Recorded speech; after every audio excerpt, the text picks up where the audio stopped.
Hari itu biasa saja, seperti hari biasanya, dan aku sedang dengarkan lagu kesukaanku sambil berjalan pulang saat tiba-tiba, Boleh aku minta tanda tangannya? Oh, kau bahkan aslinya lebih tampan. Menikahlah denganku. OMG, menyebalkan sekali. Apa mereka tak punya kerjaan? Jadi kuhela napas dalam lalu berkata, "Oh, aku lapar sekali. Cuaca seperti ini membuatku ingin makan taco. Andai saja." Bisa ditebak, tanpa membiarkanku menyelesaikan kalimat, mereka bergegas pergi dan 5 menit kemudian cewek-cewek itu kembali dengan taco yang cukup untuk kumakan sepanjang minggu. Kuambil satu, mengunyahnya dengan mulut terbuka, lalu mengusap mulutku dan bersendawa keras sekali. Mereka melihatku jijik, lalu segera pergi.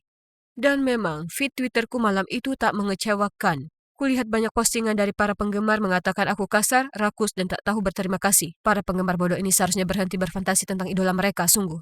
Oke, cukup internet untuk hari ini. Sekarang aku harus meninjau naskah untuk penampilan besok. Aku sangat menyukai sulap dan berpartisipasi di semua pertunjukan besar di kota ini dan sekitarnya. Setiap hari meliputi penelitian yang mendalam untuk temukan trik baru. Jelas, semuanya membuahkan hasil.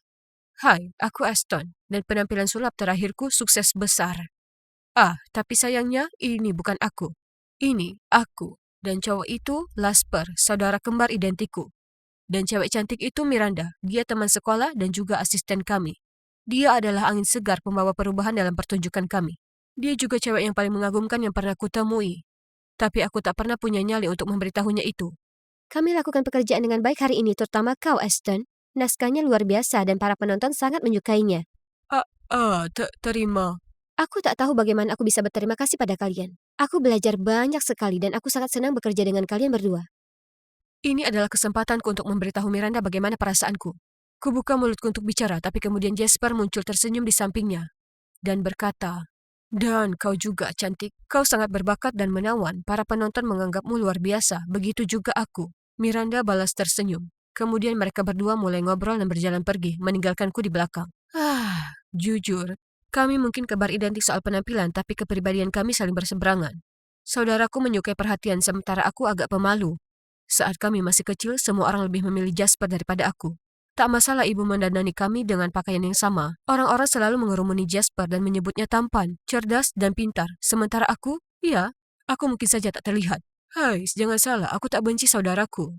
Tapi aku muak selalu menjadi bayangan di sampingnya. Lihat, bahkan piala-piala ini tertulis nama Jasper, bukan namaku. Hei, Aston, ku dapatkan ini untukmu beberapa hari lalu, tapi aku lupa. Have fun. Aku tersenyum masam dan bergumam terima kasih, tapi jujur saja dalam hati aku merasa tak karuan. Aku adalah otak dari penampilan kami, bukan dia. Aku yang menulis naskahnya, menciptakan trik, dan bahkan mendesain kostum. Tapi kenapa dia yang mendapat semua pujian itu? Dan bahkan jadi sensasi di internet, sementara tak ada yang menganggapku serius. Oh, aku lupa bilang ke kalian. Kemarin itu para penggemar Jasper, bukan aku. Aku selalu keliru dikira dia. Jadi kemarin kuputuskan bersenang-senang dan memainkan trik kecil padanya. Lucu sekali karena Jasper bingung dari mana skandal ini berasal. Lagi, para penggemar Jasper mengira akunku adalah miliknya yang pribadi. Jadi mereka membombardirku dengan pesan penuh dengan bualan tak bermutu. Jasper, aku sangat mencintaimu. Jasper, aku akan menuntutmu karena mencuri hatiku. Apa kau tahu di mana cowokku? Dia sedang baca pesan ini sekarang dan namanya adalah Jasper. Eh, aku hendak matikan ponselku dan pergi tidur saat tiba-tiba kulihat Jasper mengomentari postingan baru Miranda. Dan mereka terus berbalas pesan. Para penggemar cewek itu membuatku muak. Mereka melihat sosok laki-laki menawan dan tampan. Dan mereka bertingkah seperti burung murai melihat benda berkilau. Dan sekarang bahkan Miranda sepertinya terpikat padanya. Oke, baiklah. Akan kutunjukkan ke kalian betapa maconya Jasper yang tampan dan mencolok ini. Tidak, mata kalian tidak sedang menipu kalian. Ini masih tetap aku. Tapi aku memakai pakaian saudaraku dan menata rambutku sepertinya. Sekarang mari kita bersenang-senang. Pertama-tama, Jasper kami perlu make up. Sekarang mari kita lihat bagian itu. Seperti rencana, tak lama sebelum orang-orang mulai menyadari siapa aku dan mulai merekam video. Jadi, aku sengaja berteriak ngeri dan melarikan diri. Seperti yang kukira, video itu tak lama beredar di sosial media, dan komentar tak henti berdatangan. Hei, bahkan beberapa YouTuber membuat video reaksi ke video itu. Ya ampun, ini sangat lucu. Aku tertawa terus sampai perutku sakit. Tiba-tiba, Jasper merangsek masuk ke kamarku. Dia bahkan tak mengetuk pintu. Dia terlihat serius. Hei, apa ini? Kelas kita akan mengadakan pesta kostum, ingat? Dan aku akan menyamar jadi cewek. Oke, tapi kenapa memakai pakaianku dan menata rambutmu sepertiku?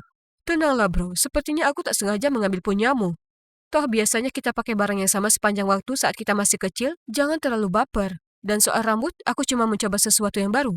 Dia memandangku curiga, menghela napas, kemudian pergi. Keesokan harinya, aku kira seluruh sekolah akan menjelekkan Jasper soal video itu. Tapi sebaliknya, para penggemar cewek itu bahkan menganggapnya lucu dan menginspirasi karena dia mendobrak norma-norma gender. Aku tak bisa berkata-kata, terserah. Reaksi mereka bukan masalah. Satu-satunya yang terpenting adalah bagaimana pendapat inspirasiku Miranda tentang ini. Baju yang keren boleh kupinjam kapan-kapan? Oh, itu. Itu persiapan pesta kostum yang akan datang. Lol. Oh, tidak. Maksudku itu cukup bagus. Astaga, rencanaku kini sudah pasti gagal total. Aku tetap di sana mengamati mereka sebentar, dan dia terus memainkan rambutnya sambil menatap saudaraku dengan pandangan terpesona. Kemudian yang makin membuatku jengkel, tepat sore itu, Pak Wainwright, kepala sekolah kami masuk ke kelas. Berhenti di depan bangku Jasper dan bertanya padanya, Jasper, akan jadi kehormatan bagiku jika kau bisa tampil atas nama sekolah di acara pembukaan balai kota minggu depan. Jasper langsung menerima undangan itu, dan kepala sekolah berterima kasih padanya, lalu pergi. Bagaimana denganku? Dia tak terlalu banyak melihat ke arahku. Kalian tahu, aku ini yang membuat konten dan lainnya. Jasper hanya orang yang berakting, mengikuti naskahku. Ini bikin frustrasi. Semua ketidakadilan ini tak akan terjadi jika aku tak punya glossophobiya. Ya, bicara di depan publik membuatku takut.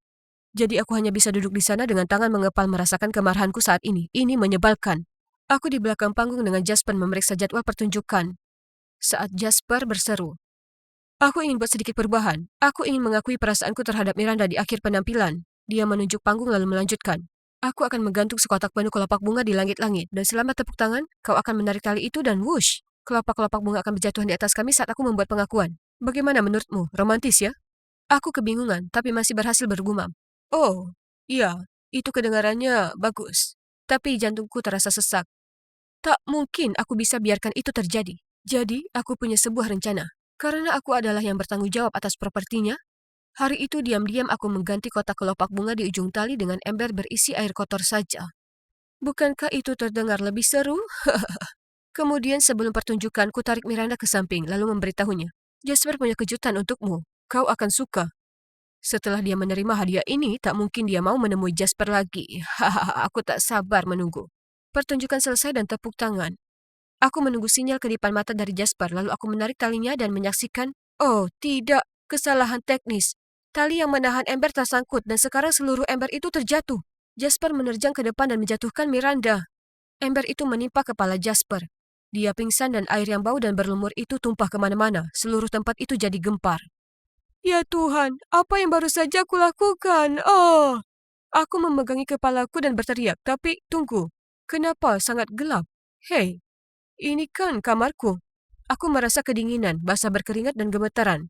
Kurai ponselku dan melihat kalender. Harus kucubit diriku sendiri sementara jantungku masih berdebar. Ternyata hari H belum tiba, itu besok. Jadi, aku bermimpi? Aku tak sungguhan sudah mencederai saudaraku kan? Aku bergegas ke kamar Jasper untuk memeriksa. Phew, dia terbaring di sana memainkan ponselnya. Aku merasa sangat tak enak. Hanya karena kecemburuanku yang kekanakan, aku hampir saja mencederai saudaraku. Aku berpikir sejenak, lalu kemudian berjalan mendekatinya untuk mengakui semuanya. Jasper, aku minta maaf. Aku harus mengatakan ini. Semua skandal baru-baru ini, aku yang melakukannya, dengan sengaja.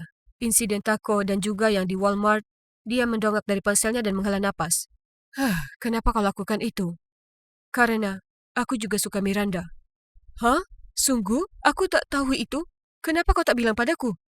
Aku bahkan akan mengacaukan penampilan kita besok. Oke, maki atau pukul saja aku, apa saja aku pantas mendapatkannya. Jasper mengepalkan tangannya dan mengangkatnya di depanku. Aku menutup mata dan bersiap menerimanya. Tapi kemudian yang mengejutkanku, dia menepukku di bahu lalu berkata dengan tenang. Aku marah, bukan murka. Tapi jujur, aku lebih kecewa. Kita bersaudara, kita ini keluarga. Tapi aku juga patut disalahkan. Kurasa aku memang terlalu memanfaatkan ketenaran. Aku tahu kaulah yang punya ide untuk semua konten keren itu. Dan kurasa seharusnya aku tak terlalu terbuka dengan perasaanku terhadap Miranda. Dan mestinya mempertimbangkan perasaanmu. Setelah ngobrol beberapa saat, kami akhirnya setuju bahwa setelah penampilan besok, kami akan mengirim pesan ke Miranda mengakui perasaan kami. Dan apapun yang diterimanya, itu merupakan kehendak Tuhan. Pertunjukannya luar biasa, dan kami bahkan berfoto dengan wali kota dan menjabat tangannya. Tapi momen yang paling mendebarkan adalah hal ini. Saat kami pulang, Jasper dan aku duduk bersebelahan dan mengirim pesan ke Miranda mengakui perasaan kami. Pesan muncul di ponsel kami bergantian. Jadi siapa yang akan memenangkan perebutan cinta ini? Aku menahan napas dan membuka pesan. Aston, aku merasakan yang sama, tapi tolong rahasiakan ini dari Jasper. Aku tak mau dia merasa canggung. X. Aku hendak berteriak kegirangan saat kulihat Jasper tampak puas. Kami saling bertatapan bingung, lalu kemudian menyandingkan dua ponsel untuk membandingkan. Ya Tuhanku, Miranda mengirim pesan padaku dan Jasper dengan pesan yang sama. Dia hanya menukar nama kami. Aduh, jadi dia berencana untuk mencintai kami berdua diam-diam? Selama ini dan pujian hatiku ini sebenarnya adalah ular kecil yang licik? Sia. Dan kalau dipikir aku hampir kehilangan saudaraku gara-gara dia. Dia sungguh tak pantas. Kami tercengang, kemudian kami berdua tertawa terbahak-bahak. Dan kalian bisa tebak apa yang kami lakukan setelahnya, tentu saja. Kami mengucapkan selamat tinggal ke Miranda dan mencari asisten baru. Semoga kami berdua tak naksir yang satu ini. Hah. Memang benar kalau aku ini dulu muak jadi pendamping saudaraku, tapi sekarang berbeda. Aku paham bahwa meski kami terlihat sama, kami masing-masing punya kepribadian kami sendiri. Itulah kenapa ada banyak hal dalam hidup yang cocok dengan dirinya, tapi tidak denganku dan begitu sebaliknya. Dan apa kalian tahu aku bangga akan itu. Lagi pula, aku sedang berusaha keras mengatasi sifat pemaluku dan menampakkan diri. Orang-orang akhirnya mulai tahu aku, dan meskipun aku tetap cowok di belakang layar, aku juga punya fanbase besar sekarang. Aku sedang dalam perjalanan ke rumah Julia untuk belajar ketika entah dari mana aku menemukan diriku jatuh ke tanah. Aku sangat kaget, aku bahkan tidak melihat bola yang mengenaiku. Atau fakta bahwa ada seorang cowok tampan yang bergegas untuk memeriksa apakah aku baik-baik saja. Dia membantuku berdiri dan meminta maaf. Lalu dia mengeluarkan plester luka dari tasnya. Ya ampun, siapa dia? Tanganku lecet cukup parah. Tapi aku hampir tidak keberatan karena sekarang aku berhadapan dengan seorang cowok tampan. Faktanya aku begitu sibuk menatapnya dan tersipu malu sehingga aku bahkan tidak menyadari Julia berjalan ke arah kami. Apa yang kalian berdua lakukan? Ternyata cowok imut itu Callum, pacar Julia. Julia, tentu saja. Setiap hal yang menyenangkan selalu menjadi miliknya. Ngomong-ngomong, aku Jenny, dan cewek yang beruntung itu adalah Julia. Dia putri orang terkaya di kota, Pak Walsh. Kami seharusnya berteman, tapi sejujurnya kami tidak memiliki kesamaan. Maksudku, keluargaku cukup miskin. Tapi itu bukan salah kami. Ayahku meninggal secara menyedihkan. Jadi hanya aku dan ibu yang berusaha memenuhi kebutuhan hidup kami. Julia, sebaliknya, lahir bergelimang harta. Tapi takdir masih mempertemukan kami. Aku tahu ini agak salah, tapi malam itu aku tidak bisa berhenti memikirkan Callum. Dia sekarang justru memberiku motivasi untuk sesi belajar berikutnya dengan Julia yang suka memerintah. Karena mungkin dia akan ada di sana lagi. Aku bahkan merias wajah dan melewatkan perjalanan ke rumahnya keesokan harinya. Tapi, ya, semua itu sia-sia karena Callum tidak terlihat. Sebaliknya, aku harus duduk dengan mendengarkan Julia terus-terusan bercerita tentang perjalanannya ke Paris. Aku berpura-pura baik-baik saja, tapi sebenarnya aku selalu bermimpi mengunjungi kota cahaya dan menatap menara Eiffel sejak menonton film Emily in Paris. Bermimpilah, Jenny. Bagaimanapun Julia tak henti-hentinya. Dia senang membuatku terlihat seperti orang bodoh dan bahkan berkata, kasihan Jenny. Mungkin suatu hari kamu bisa pergi ke Paris. Namun sampai saat itu tiba, kamu bisa lihat fotoku aja. Sejujurnya kenapa dia begitu kejam padaku? Tahun lalu saat ulang tahunku, dia bahkan menunjukkan kepadaku majalah mode dan menanyakan gaun mana yang paling kusuka. Kupikir dia mau membelikan hadiah untukku, tapi dia malah muncul di pestaku dengan pakaian yang persis seperti yang kutunjukkan. Aku tidak percaya, dia hanya mengedipkan mata ke arahku dan tertawa, dan aku benar-benar ingin berteriak padanya. Bagaimanapun, setelah melihat sekitar 1 miliar foto Paris, Pak Walsh muncul. Dia tampak senang melihat kami duduk berdekatan dan belajar bersama. Andai saja dia tahu yang sebenarnya. Tapi aku harus berpura-pura bersenang-senang dengan Julia dan membantunya belajar setidaknya demi dia. Pak Walsh adalah teman baik keluarga kami, dan sejak ayahku meninggal, dia selalu menjagaku dan bahkan membayar biaya sekolahku. Aku tidak bisa mengecewakannya. Tapi apa kalian tahu? Aku sebenarnya mulai bersemangat untuk pergi ke rumah Julia sekarang. Karena pikiran untuk bertemu Callum lagi membuatku berdebar-debar. Aku bahkan sampai potong rambut. Tapi dia tak pernah ada di sana. Dan aku selalu pergi dengan perasaan kecewa. Lalu suatu saat pulang sekolah, hujan monyet mulai turun. Dan aku harus lari ke sana. Lalu aku tiba-tiba merasakan payung menutupi kepalaku. Coba tebak, Callum yang datang menyelamatkan. Momen itu seperti sesuatu yang keluar dari film romantis. Dia bahkan menawariku tumpangan pulang. Jantungku berdegup kencang hingga aku takut dia mendengarnya. Aku hanya duduk diam sambil meneteskan air hujan ke seluruh mobilnya yang bersih. Aku bahkan memergokinya melihat ke arahku beberapa kali. Dan hatiku terasa seperti ingin melompat keluar dari dadaku. Dia berhenti di rumahku, jadi aku hendak keluar ketika dia menyentuh lenganku dan berkata, Boleh aku minta nomor teleponmu? Aku bingung, maksudku bukankah dia pacar Julia? Dia kemudian menjelaskan bahwa dia cuma disewa untuk menjadi pacar palsunya sehingga semua cowok genit tidak akan mendekatinya. Wah, aku tidak percaya. Dia memintaku merahasiakannya karena Julia akan menghabisi kami berdua jika cerita ini tersebar. Oke, semuanya masuk akal sekarang. Jadi itu sebabnya dia tidak pernah datang ke rumahnya. Aku merasa sangat bahagia. Selama beberapa hari berikutnya, Kelem dan aku banyak mengobrol di telepon dan akhirnya dia mengajakku kencan. Kami pergi ke pasar malam dan dia langsung memegang tanganku. Itu membuatku merasa istimewa dan aku tidak pernah ingin dia melepaskannya. Kami sedang bersenang-senang, lalu sebuah suara familiar terdengar di udara. Baiklah, baiklah. Bukankah itu sahabatku, Jenny? Rasa takut menjalar ke sekujur tubuhku. Kami berbalik dan di sana ada Julia dan geng perempuannya berdiri di sana dengan tangan bersedekap. Kel menjatuhkan tanganku dan bergegas ke sisi Julia. Itu semua karena dia, sayang. Kamu harus melihat pesan yang dia kirim. Dia telah merayuku selama berminggu-minggu. Menyedihkan sekali. Wow, serius? Sedetik yang lalu dia hendak membungkuk untuk mencium. Dan sekarang menjelek-jelekanku? Bagaimana dia bisa bermuka dua? Aku mencoba menjelaskan kepada Julia, tapi dia tidak mau mendengar. Dia baru saja menyebutku pengkhianat di depan semua orang dan menyuruh semua temannya untuk mengurung pacar mereka kalau-kalau aku mencoba lagi dengan salah satu pacar mereka. Aku sangat terpukul. Semua orang menatapku dan menilaiku. Andai saja aku bisa menghilang ke udara sekarang. Dan saat aku memikirkan kemana aku bisa melarikan diri, seorang cowok tampan muncul, meraih pergelangan tanganku dan menarikku pergi. Itu Stephen, cowok yang tinggal di seberang rumahku. Aku tidak mengerti kenapa dia membantuku, tapi aku sangat bersyukur dia melakukannya. Dia mengantarku pulang dan mencoba menghiburku dengan mengatakan betapa ibunya sangat menyukai toko roti kami, dan bahwa kue wortel yang dibuat ibuku adalah favorit ibunya. Hal itu membuatku tersenyum, mengingat kembali semua saat-saat bahagia di toko roti keluarga kami. Ketika ayahku meninggal, kami harus menjualnya untuk melunasi sejumlah hutang dan hidup menjadi sangat sulit.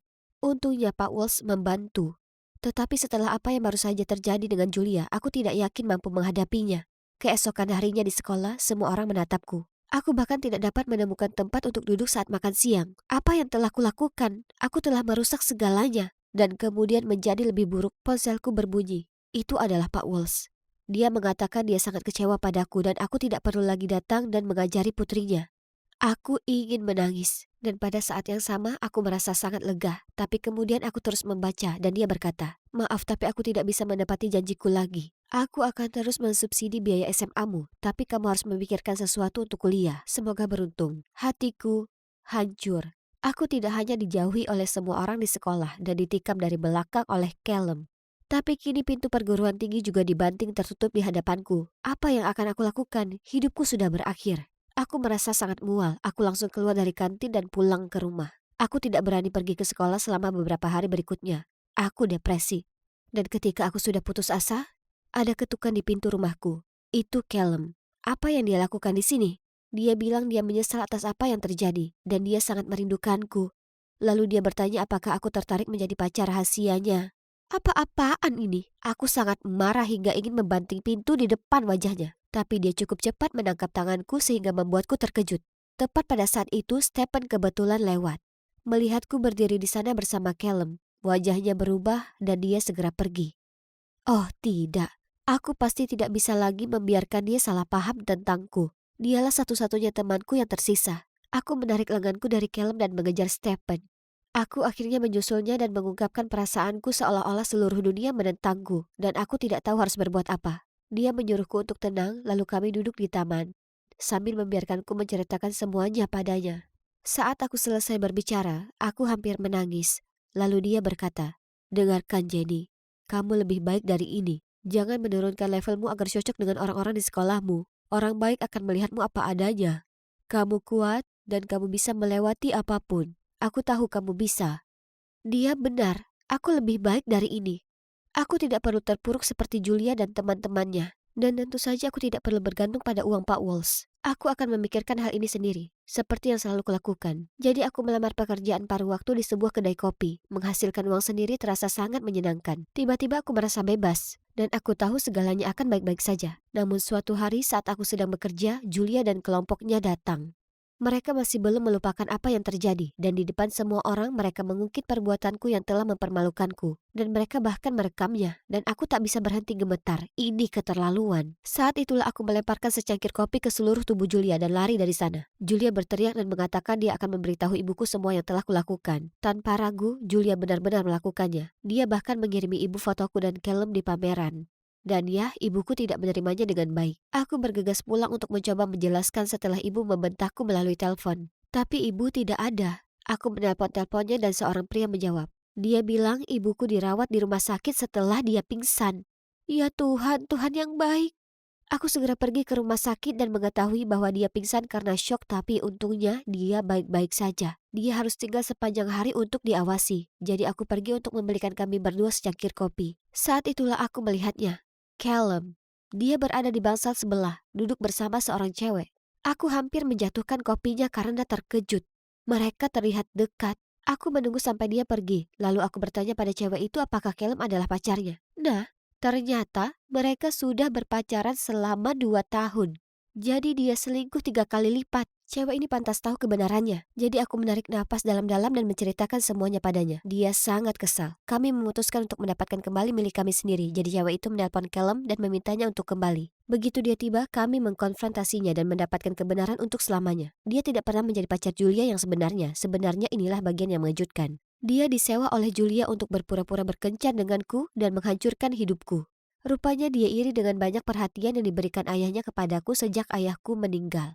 Dan ayahnya terus-menerus membandingkannya denganku. Dia terus meminta maaf kepada pacarnya, mengatakan betapa dia mencintainya, dan bahwa dia hanya setuju untuk membantu Julia agar dia bisa mendapatkan sejumlah uang untuk membantu membayar tagihan medisnya. Aku tercengang. Callum sangat menyesal dan mengatakan dia akan meluruskan segalanya. Dia mempostingnya di forum sekolah untuk membersihkan namaku dan agar semua orang melihat kebenaran buruk tentang Julia. Dan tentu saja ketika Pak Walsh melihatnya, dia menyuruhnya datang dan meminta maaf kepadaku. Dia sendiri juga minta maaf dan menawarkan untuk membayar biaya kuliahku lagi. Apa menurutmu aku menerima tawarannya? Tentu saja tidak. Aku berdiri di atas kakiku sendiri sekarang dan tidak ada jalan untuk kembali. Aku tidak membutuhkan bantuan siapapun. Jadi bagaimana aku mampu membiayai kuliah? Pastinya tidak dengan gaji kedai kopiku, kan? Nah, setelah lulus SMA, aku sadar betapa rindunya aku pada toko roti. Disitulah aku benar-benar merasa bahagia. Jadi aku memutuskan untuk belajar menjadi pastry chef. Dan sekarang aku dan ibu telah membuka toko roti baru. Aku belum pernah sebahagia ini dan ada satu hal lagi yang ingin aku bagikan. Oh, sebenarnya ini dia. Hai Stephen, aku sudah menjadi favorit ibumu. Ayo beri dia kejutan. Aku tidak bisa berhenti tersenyum saat Stephen mengambil kue wortel, mencium pipiku dan kami menuju mobilnya. Hidupku jauh lebih sederhana dan manis. Aku menyukainya. Aku sedang berbaring menonton Netflix ketika tiba-tiba bel pintu berbunyi. Siapa itu? Aku membuka pintu dan, ya Tuhan, itu dia. Maaf, tapi setiap kali aku melihat sepupuku Zoe, aku langsung merasa tegang. Aku tidak tahan dengannya dan menurutku perasaan itu saling menguntungkan. Hai sepupu, bagaimana kabarmu? Apa yang kamu lakukan di sini? Begitukah caramu menyapa sepupumu? Kemudian dia melewatiku dan masuk ke rumahku, diikuti oleh sopirnya yang membawa 4 koper besar. Apa yang dia akan... Yap, dia berencana untuk tinggal di sini. Kenapa sih? Percayalah, aku juga tidak menyukainya. Aku ingin tinggal di penthouse hotel bintang 5, tetapi orang tuaku bersikeras agar aku tinggal bersamamu. Berapa lama kamu akan berada di sini? Dan bagaimana dengan sekolah? Aku akan homeschooling sebentar, setidaknya untuk 2 bulan. Kami sedang merenovasi seluruh rumah sehingga bisa memakan waktu lebih lama. Maksudku, kamu kan tahu betapa besarnya rumahku. Dan kami juga merekrut desainer interior kelas dunia ini dari Perancis. Zoe klasik. Dia tidak pernah melewatkan kesempatan untuk menyombongkan diri. Dan sekarang aku terjebak bersamanya selama berbulan-bulan. Kenapa orang tuaku setuju dia bisa tinggal? Ya, mudah bagi mereka untuk mengatakannya karena mereka sedang jet setting keliling dunia. Jadi mereka tidak perlu mengurusnya. Keesokan harinya, suara aneh membangunkanku. Ini baru jam 6 pagi. Dan ribut-ribut sepertinya datang dari koridor. Kasurku kaku seperti batu bata. Dan bagaimana mungkin kamu mengharapkanku tinggal di ruangan sekecil ini? Aku pernah melihat lemari yang lebih besar. Serius? Kenapa kamu malah menyewa tempat ini? Apakah kamu tahu jam berapa sekarang? Dan apa yang kamu bicarakan? Ini adalah rumahku. Benarkah? Oh wow, bukankah ini terlalu kecil? Gadis ini benar-benar ingin menguji kesabaranku atau bagaimana? Keluhan konyolnya tidak berhenti di situ. Dia terus berteriak kepada para pelayan setiap 5 detik. Di mana ransel gunciku? Gaun ini perlu disetrika dengan uap, bukan disetrika biasa. Kenapa ada kerak di rotiku? Apakah ini bebas gluten? Aduh. Lalu dia menoleh padaku. Lia, aku tidak mengerti kenapa kamu belum memecat mereka. Sulit dipercaya. Aku akan pergi ke country club untuk sarapan. Sampai jumpa. Lalu dia pergi. Oh, baiklah. Setidaknya aku bisa menikmati sarapanku dengan tenang. Sebenarnya aku sangat menantikan sekolah sekarang. Astaga, aku tidak pernah berpikir aku akan mengatakan itu, tapi setidaknya itu adalah zona bebas Zoe.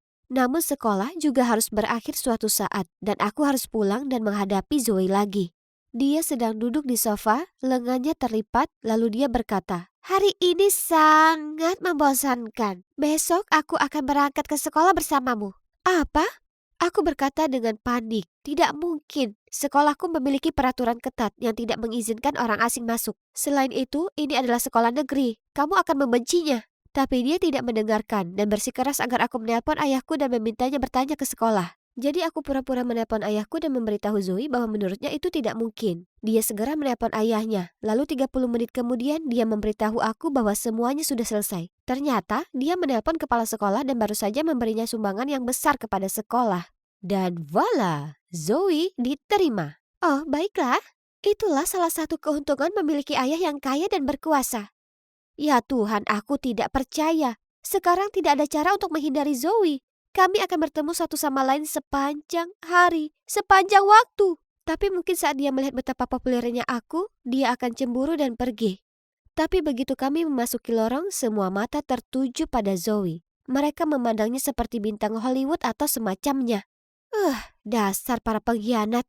Zoe menghabiskan sepanjang hari untuk membual kepada penggemar barunya. Dia benar-benar menyukai perhatian itu karena apa yang dia lakukan selanjutnya sangat gila hingga aku pikir aku akan pingsan. Dia menelpon ayahnya dan mengatakan kepadanya bahwa dia ingin pindah ke sekolahku secara permanen. Oh tidak, aku harus memberitahu Susan berita buruk ini secepatnya. Hanya sahabatku yang bisa memahami apa yang aku alami saat ini. Dia mengatakan padaku untuk tidak khawatir karena Zoe terlihat palsu dan orang-orang akan segera mengetahuinya. Dan bahkan meyakinkanku kalau aku lebih cantik. Susan, kamu yang terbaik. Lalu tiba-tiba aku mendapat SMS dari Zoe. Darurat, bawa aku ke salon sepulang sekolah. Aku baru saja mematahkan kukuku. Apa?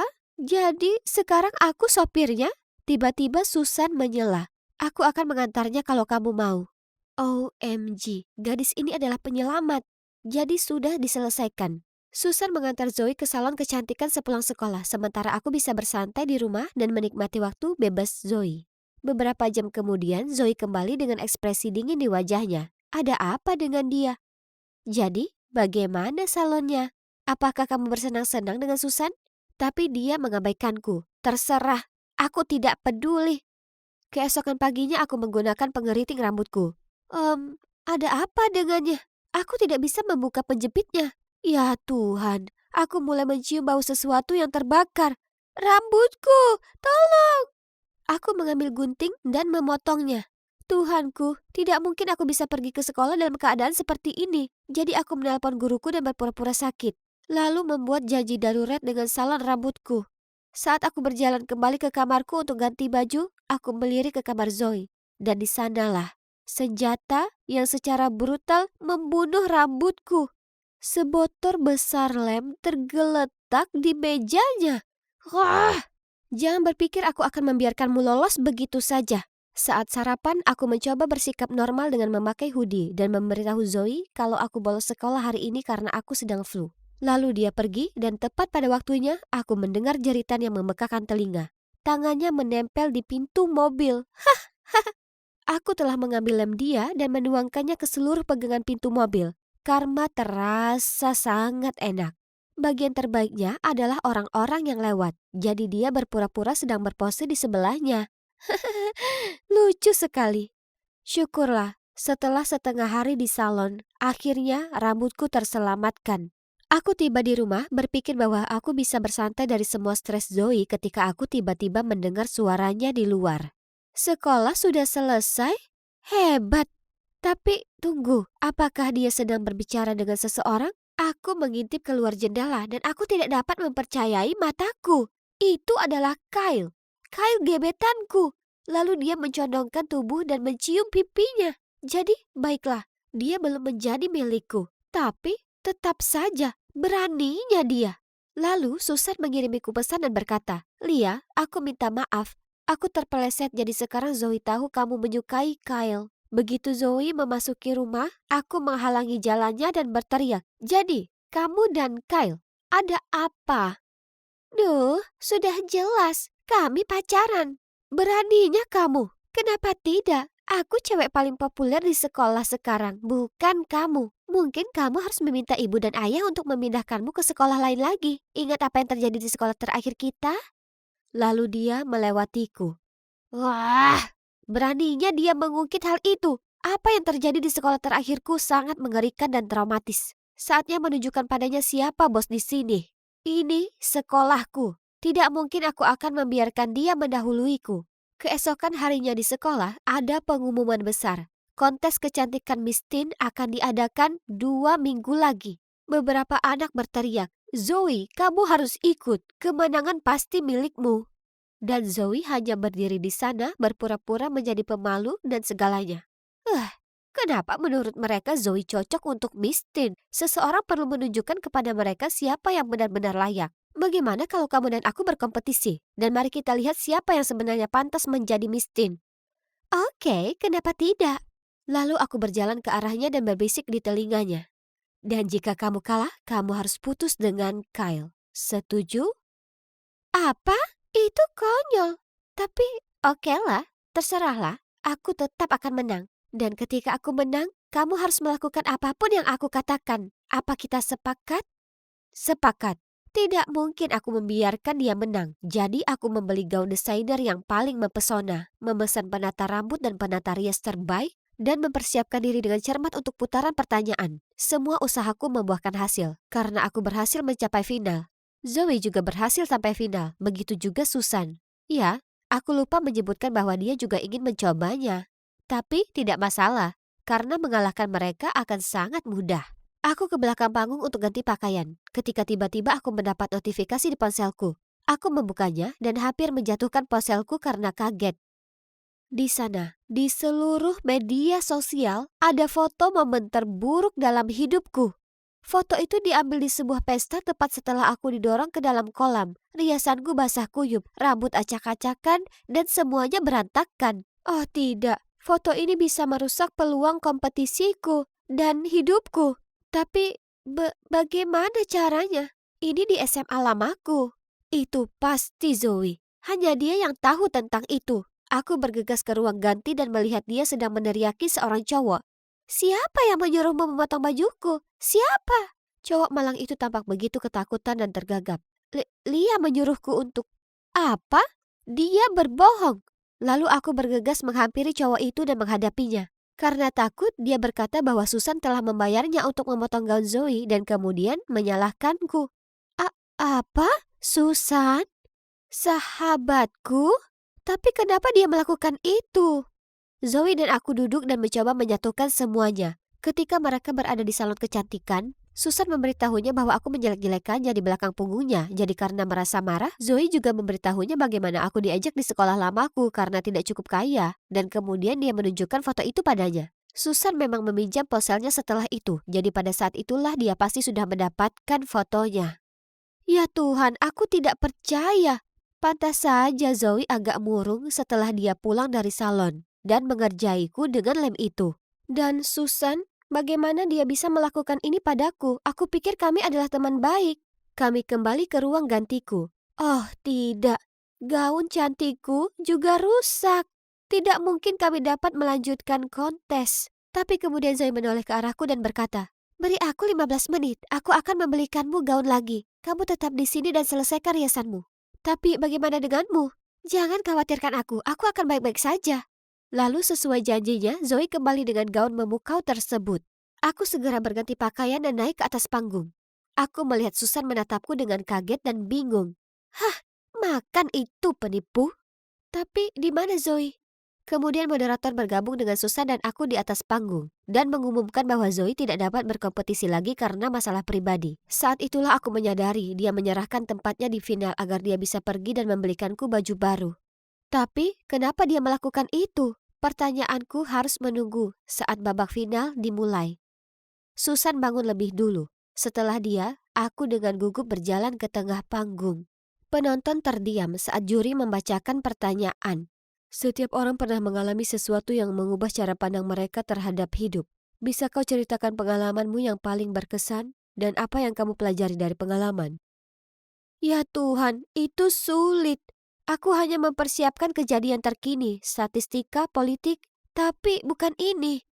Aku mulai panik.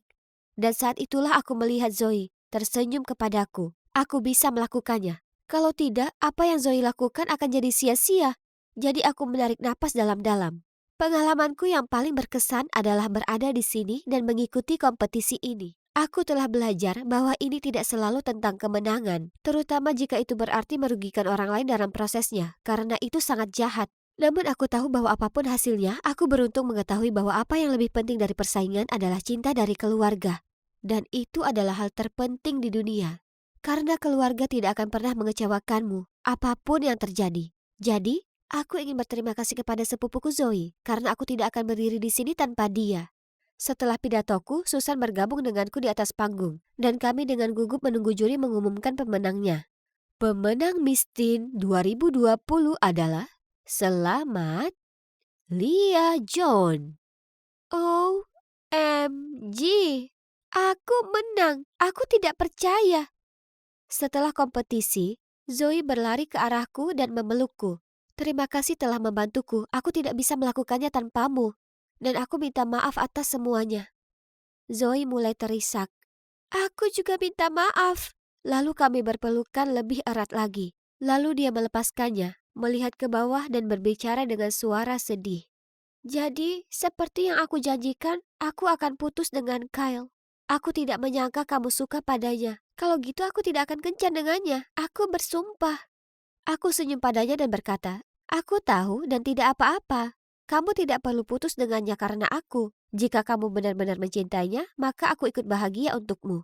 Zoe sangat senang hingga dia memelukku lagi. Ya, kami banyak berpelukan pada hari itu. Setelah itu, Zoe dan aku menjadi sahabat. Dan dia sangat suka belajar di sekolah negeri. Sehingga meskipun renovasi rumahnya telah selesai, dia tetap tinggal di sini. Menurutnya, sekolah swasta lama kami terlalu banyak drama. Itu yang bisa aku pastikan. Kami sekarang mencoba untuk hidup lebih rendah hati dan berhenti menjadi anak kaya yang bermasalah. Adapun Susan, setelah kompetisi aku mengkonfrontasinya. Ternyata dia selalu iri padaku karena semua orang memperhatikanku daripada dia. Dan dia benci aku perlakukan seperti sahabat karibku. Itulah sebabnya dia membuat rencana untuk membuat Zoe dan aku bertarung satu sama lain agar dia bisa memenangkan Miss Teen. Dan akhirnya mendapatkan perhatian yang sangat dia inginkan. Aku merasa sedikit kasihan padanya. Maksudku, sepertinya aku telah bertindak tidak adil terhadapnya. Tapi dia seharusnya tidak mencoba menyabotaseku. Jadi sekarang kami masing-masing tidak akan kehilangan seorang teman. Bersikap lebih baik kepada orang lain jelas merupakan sebuah jalan ke depan. Dan itu berhasil. Karena cowok manis bernama Ben ini mengajakku kencan. Sebenarnya, kami akan melakukan kencan ganda dengan Zoe dan Kyle pada hari Jumat dan aku tidak sabar menunggu. 5, 6, 7, 8. Wah, sayang, kau hebat sekali. Oh, tidak, aku lupa hitunganku. Berapa lama dia sudah berdiri di sana? Oh, maaf, aku tak bermaksud mengagetkanmu. Bisakah kau ajari aku beberapa gerakan? Aku ragu, tapi aku tak ingin terdengar jahat, jadi... tentu Carol. Masuklah. Akan kutunjukkan gerakan dasar. Kulakukan beberapa gerakan sederhana untuk dia ikuti. Tapi astaga, dia buruk sekali. Melihat wanita paruh baya yang tak langsing ini mencoba gerakan front lunge dan high V, bukan sesuatu yang kau lihat setiap hari. Tapi, kuhargai upayanya untuk lebih mengenalku. Oh, maaf. Kalian pasti bertanya-tanya kenapa aku panggil ibuku dengan nama pendeknya. Nah, sebenarnya dia bukan ibuku. Dia ibu tiriku. Kalian tahu, ibuku meninggal saat aku 10 tahun. Kemudian tahun lalu saat usiaku 15 tahun, ayah mulai menemui seseorang lagi dengan bantuan Mak Comblang. Karena dia mengira penting bagiku memiliki sosok ibu, dan itulah bagaimana ia akhirnya menikahi Carol. Aku menikmati waktu kebersamaan dengan Carol, tapi dengan cepat jadi agak tak nyaman. Dia menontonku latihan gerakan cheerleader tiap malam, mulai ngobrolin cowok di sekolahku, dan juga memaksa maraton nonton serial TV bersamaku. Ya, kalian semua pasti tahu betapa canggungnya saat ada orang dewasa duduk di sebelahmu, sementara muncul adegan ciuman romantis di layar, ya kan? Tuhan, aku butuh privasi. Kemudian suatu kali aku tiba di rumah dari sekolah mendapatinya berada di kamarku, melihat-lihat make upku. Donna, sayang, bagaimana caranya kau pakai ini? Oke, ini agak berlebihan. Ia kelewat batas di sini, mengotak-ngatik barangku tanpa izin. Tapi aku tak bisa marah juga padanya. Kalian tahu, Carol itu definisi dari ibu rumah tangga yang ideal. Ia sosok wanita baik hati, dan ia selalu menjaga rumah tetap bersih dan masak makanan yang lezat. Mungkin ia habiskan terlalu banyak waktu melakukannya sampai tak punya waktu merawat penampilannya. Hei, semua orang pantas merasa cantik, ya kan? Jadi, kutunjukkan padanya bagaimana cara memakai makeup. Carol, kau lakukan banyak hal untuk ayah dan aku, jadi kurasa ini waktunya kau merawat dirimu sendiri. Bagaimana kalau kita ke mall besok? Aku mau sekali. Kukira aku melakukan hal baik untuknya. Aku tak tahu kalau ini awal mula dari sesuatu yang gila. Hari berikutnya di mall, aku mengajaknya ke toko pakaian di mana wanita seusianya belanja. Kuangkat sebuah blus cantik tapi dia menggelengkan kepalanya. Kemudian yang membuatku sangat terkejut, ia memaksa kami pergi ke toko The Pull and Bear di sebelahnya. Tapi Carol, ini untuk remaja. Tapi dia tetap menggiring kami ke sana. Lalu dia menunjuk sebuah pakaian dan bertanya apa aku bisa mencoba itu untuknya. Aku ingin hari ini untuknya. Bukan aku. Tapi, oke, selama dia senang, aku keluar dari ruang ganti dan berputar. Dan penjaga toko langsung memujiku. Lalu, Carol tiba-tiba menengok ke penjaga toko itu dan memintanya mengambilkan baju yang sama dalam ukuran XL. Apa? Apa dia akan memakainya juga? Carol dengan malu-malu melangkah keluar dari tirai dan bertanya, "Jadi, bagaimana menurutmu?" Aku terpaku sesaat. Maksudku, lihatlah dirinya. Dia tampak konyol, tapi aku tak bisa katakan itu padanya. Jadi dengan enggan kuacungkan jempol padanya. Dan seperti itulah, Carol membelikan kami baju-baju yang sama persis. Tapi ada lagi. Dia menyarankan agar kami memakainya sekarang juga, saat kami masih di mall. Aku berseru, apa tak sebaiknya kita simpan untuk acara khusus? Tapi keputusannya sudah bulat. Jadi inilah kami, anak perempuan dan ibu tiri yang sedang berjalan di mall dengan baju kembaran. Bisa kurasakan semua mata tertuju pada kami. Kami bahkan berpapasan dengan salah satu temanku dan dia salah duga Carol itu sepupuku. Paling tidak sampai dilihatnya wajah Carol. Cewek malang itu seperti baru saja melihat Annabelle. Carol tentunya tersanjung karena di perjalanan pulang dia tersipu sambil berkata, "Kalau dipikir, temanmu mengira aku ini sepupumu." Sebaiknya ku pakai baju sepertimu lebih sering, itu membuatku lebih mudah. Dan aku tak bercanda dengan kalian. Dia benar-benar serius. Sejak saat itu, ia mulai berdandan seperti ABG. Atau lebih tepatnya, sepertiku. Persis sepertiku. Rupanya, hanya aku yang menganggap itu aneh di rumah ini. Karena ayahku tak berkomentar apapun. Aku perlu bicara dengannya. Atau kalau tidak, seseorang di sekolah akan melihat dan mengolokku. Jadi malam itu, aku turun ke bawah melihat Carol duduk di sofa, membaca majalah. Kuhela nafas dalam-dalam dan berkata, Carol, bisakah kita? Oh, hai sayang. Dengar, aku sedang memilih kue untuk pesta ulang tahunmu yang akan datang. Kuharap itu tak apa. Oh, tidak. Kenapa dia selalu bersikap sangat manis dan baik? Ini membuatku merasa sangat tidak enak. Dia sudah berbuat sangat banyak untukku dan yang kulakukan hanyalah mengeluh. Jadi jelas saja, aku tak membahas soal ia meniru gayaku. Itu hanya masalah sepele, ya kan? Sebaliknya, aku duduk di sampingnya dan kami membicarakan tentang pesta ulang tahun itu. Kemudian ia tunjukkan beberapa gaun cantik di ponselnya dan memintaku untuk memilih salah satu untuk pestaku. Aku sangat suka yang ini. Carol tersenyum. Oh, itu kelihatan cantik sekali. Pilihan yang bagus, sayang. Bayangkan betapa memukaunya kita memakai ini. Kita? Oh, tidak lagi. Itu harus sekarang atau tidak sama sekali untuk bicara dengannya tentang ini. Carol, kurasa sebaiknya kita tidak. Tapi persis di saat itu, ayah datang dari kantor. Kenapa kalian berdua masih bangun larut malam begini? Sebelum aku bisa berkata apapun, Carol lari ke arahnya. Donna dan aku akan pakai gaun ini di pesta ulang tahunnya. Bagaimana menurutmu? Bagus. Apapun yang membuat para gadisku ini senang.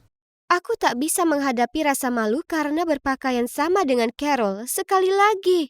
Di hari spesialku, aku harus lakukan sesuatu. Aku punya rencana, tapi waktunya harus tepat. Jadi, di hari pestaku, saat Carol menyetrika bajunya, aku segera masuk dan bilang padanya kalau kurir baru saja mengirim kue yang salah. Carol panik, lalu segera turun ke bawah. Hah, berhasil. Sekarang mari kita mulai. Dan, ya, 10 menit kemudian, seperti yang kuduga, kami semua mendengar jeritan keras dari atas. Aku dan ayah segera masuk dan melihat Carol duduk di tempat tidur menangisi gaun itu. Sayang, apa yang terjadi? Dia mengangkat gaun itu. Lihat, ini rusak. Ada bekas terbakar berbentuk setrikaan di atasnya. Ya, kalian menduganya. Itu semua ulahku. Saat Carol meninggalkan ruangan, kuputar suhu setrika jadi maksimal. Ya Tuhan, aku harus benar-benar mencubit diriku sendiri supaya tak tertawa. Tapi tiba-tiba, Carol melihatku dan dengan nada serius berkata, "Kau perlu berganti baju yang lain." Apa? Dia tak mungkin serius, ya kan? Tak apa, Carol. Kau bisa memakai gaun yang lain. Aku tak keberatan. Tidak, ini tak baik-baik saja. Kita sudah rencanakan ini. Ambil gaun biru yang kita berdua punya. Dengar, kurasa kita sebaiknya tak memakai gaun yang sama. Itu aneh. Kemudian ayahku memotong. Tak ada waktu untuk berdebat. Para tamu sudah menunggu di bawah. Jadi Donna, sana ganti pakaian. Sulit dipercaya. Ini sangat memalukan. Semua kerabatku memuji kami, tapi aku tahu mereka pasti menertawakan dalam hati. Teman-temanku sebaliknya mendengus dan mengataiku kami terlihat seperti versi hemat si kembar Olsen. Kupikir hari itu sudah jadi mimpi buruk, tapi kemudian jadi makin menyebalkan saat ia bahkan meniru perilakuku. Suatu sore, pacarku, Thomas, datang dan kami semua makan pizza di ruang tamu. Aku menggigit dan berkata, "OMG, enaknya." Dan berikutnya yang ku tahu, Carol mengutip kata-kataku saat dia menyesap diet Coke miliknya. Lebay. Lalu kemudian saat Thomas harus pergi, aku mengantarnya ke pintu dan kucubit pipinya sebagai ucapan selamat tinggal yang manis. Karena kami tak bisa berciuman atau semacamnya di depan orang tua kami tentu saja. Tapi coba tebak, hanya 5 menit kemudian, Carol tiba-tiba duduk di dekat ayahku dan lakukan hal yang sama padanya.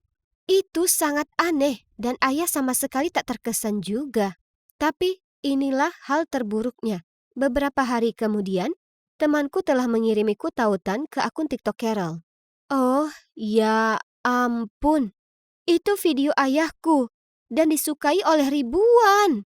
Kemudian tiba-tiba ku dengar suara berisik dari lantai bawah. Carol? Carol! Carol bergegas keluar dari dapur, tampak bingung. Ada masalah apa, sayang? Masalah apa? Teman sekantorku baru saja mengirimiku video kau mengerjaiku.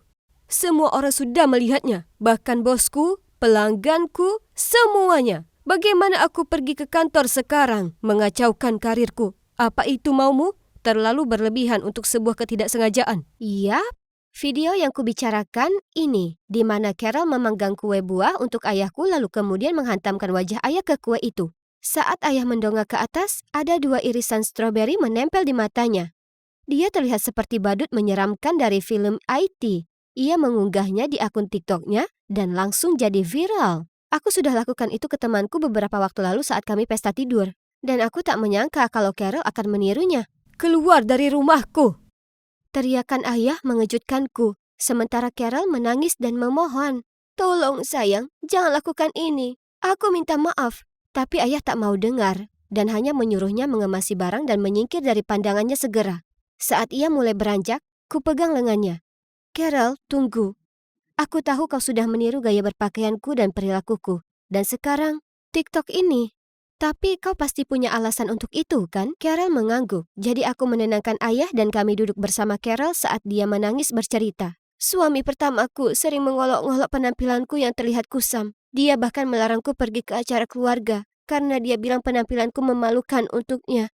Kemudian akhirnya, dia tak tahan lagi melihatku. Jadi diserahkannya berkas perceraian padaku. Sekarang aku dengan ayahmu. Aku khawatir dia juga akan terganggu dengan penampilanku. Dan aku akan ditinggal lagi. Tapi dia mengagumimu. Karena itu kupikir kalau aku berusaha jadi lebih sepertimu, maka ayahmu akan mengagumiku juga. Ya Tuhan, mantan Carol itu sungguh brengsek. Bagaimana mungkin seseorang ingin bercerai hanya karena pasangannya tak bakat dandan? Aku memeluknya erat dan berkata, tak ada yang akan meninggalkanmu. Kau adalah bagian dari keluarga ini. Tapi bagaimana kalau kita carikan kau gayamu sendiri yang baru, daripada meniruku? Oke? Carol mengangguk padaku dengan senyum tipis sementara masih sesegukan. Ayah akhirnya tenang, meminta maaf karena bersikap berlebihan, dan mendekat untuk ikut kami berpelukan. Jadi, setelahnya, aku mulai membantu Carol dengan pekerjaan rumah supaya dia punya lebih banyak waktu untuk dirinya sendiri. Kutunjukkan padanya cara menata rambutnya, membantunya memilih baju yang keren, dan mengirim padanya tautan video tips bermake up. Sekarang, ia sudah punya image cantiknya sendiri. Dia mengingatkanku akan Martha Stewart. Hahaha. Aku selalu mengira ibu tiriku itu gila, tapi rupanya setiap orang punya kisahnya sendiri, ya kan?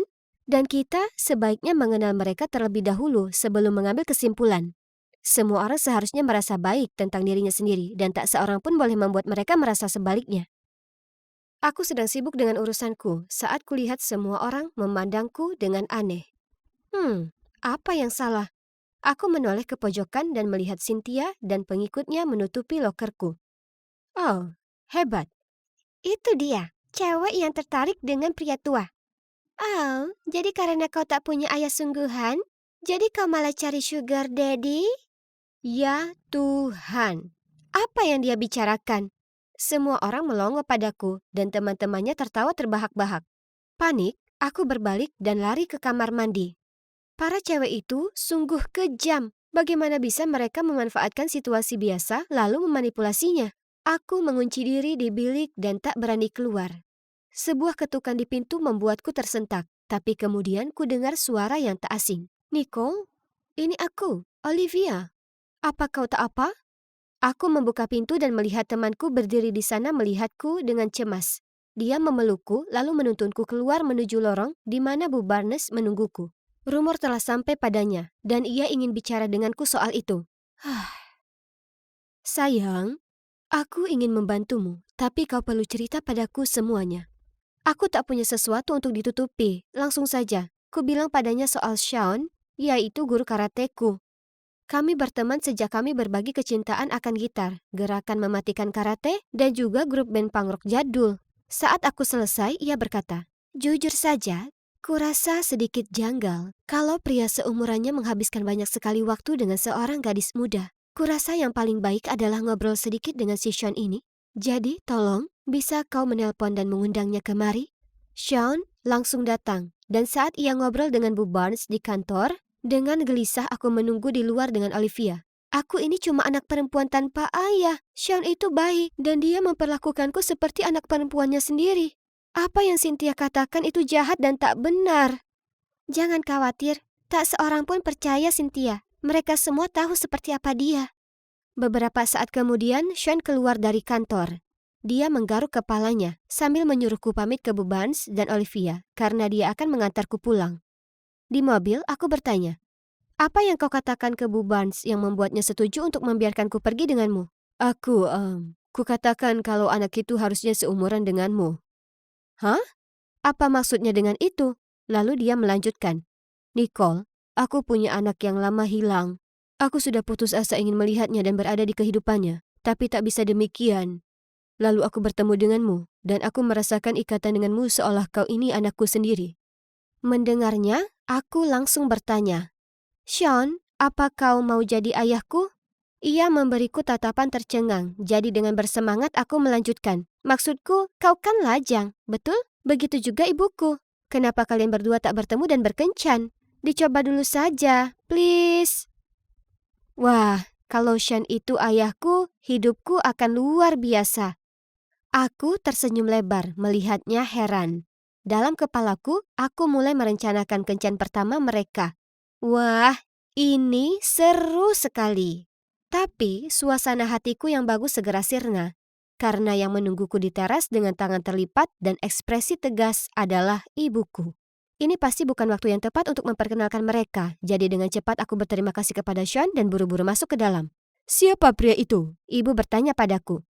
Aku menerima telepon dari Bu Barnes. Jadi aku sudah menunggumu.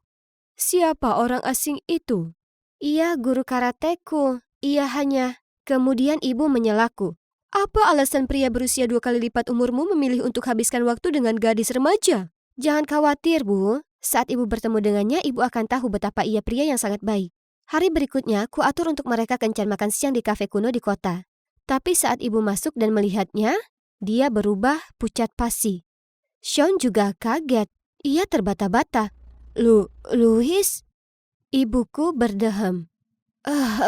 Sean? Ini membingungkan. Aku melihat bolak-balik ke arah mereka, seolah sedang menyaksikan permainan tenis yang menegangkan. Jadi, mereka saling kenal? Oh, ya sudah. Tak buang-buang waktu saling mengenal satu sama lain. Jadi, akan kutinggalkan kalian sendiri. Aku melambai pada mereka, lalu bergegas keluar dari sana duduk di bangku taman terdekat. Tapi, belum sampai 5 menit ketika ibu bergegas mendekat. Ayo pergi. Lalu menyeretku pergi. Aku melarangmu untuk menemui pria itu lagi. Ada apa?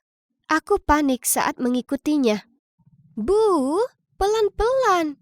Paling tidak jelaskan kenapa, teriakku. Tapi ibu memasukkanku ke mobil, lalu berkendara pergi dengan wajah marah dan diam.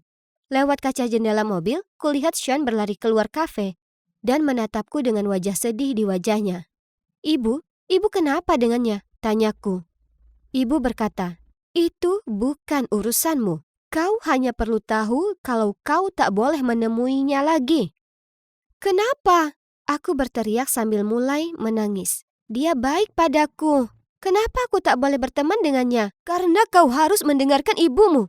Tiba-tiba ponselku berbunyi.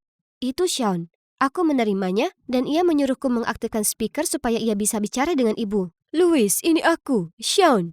Ibu berteriak kaget dan menyuruhku menutup teleponnya, tapi aku mengabaikannya. Sean melanjutkan. Louis, dengar. Apa Nicole anakku? Apa?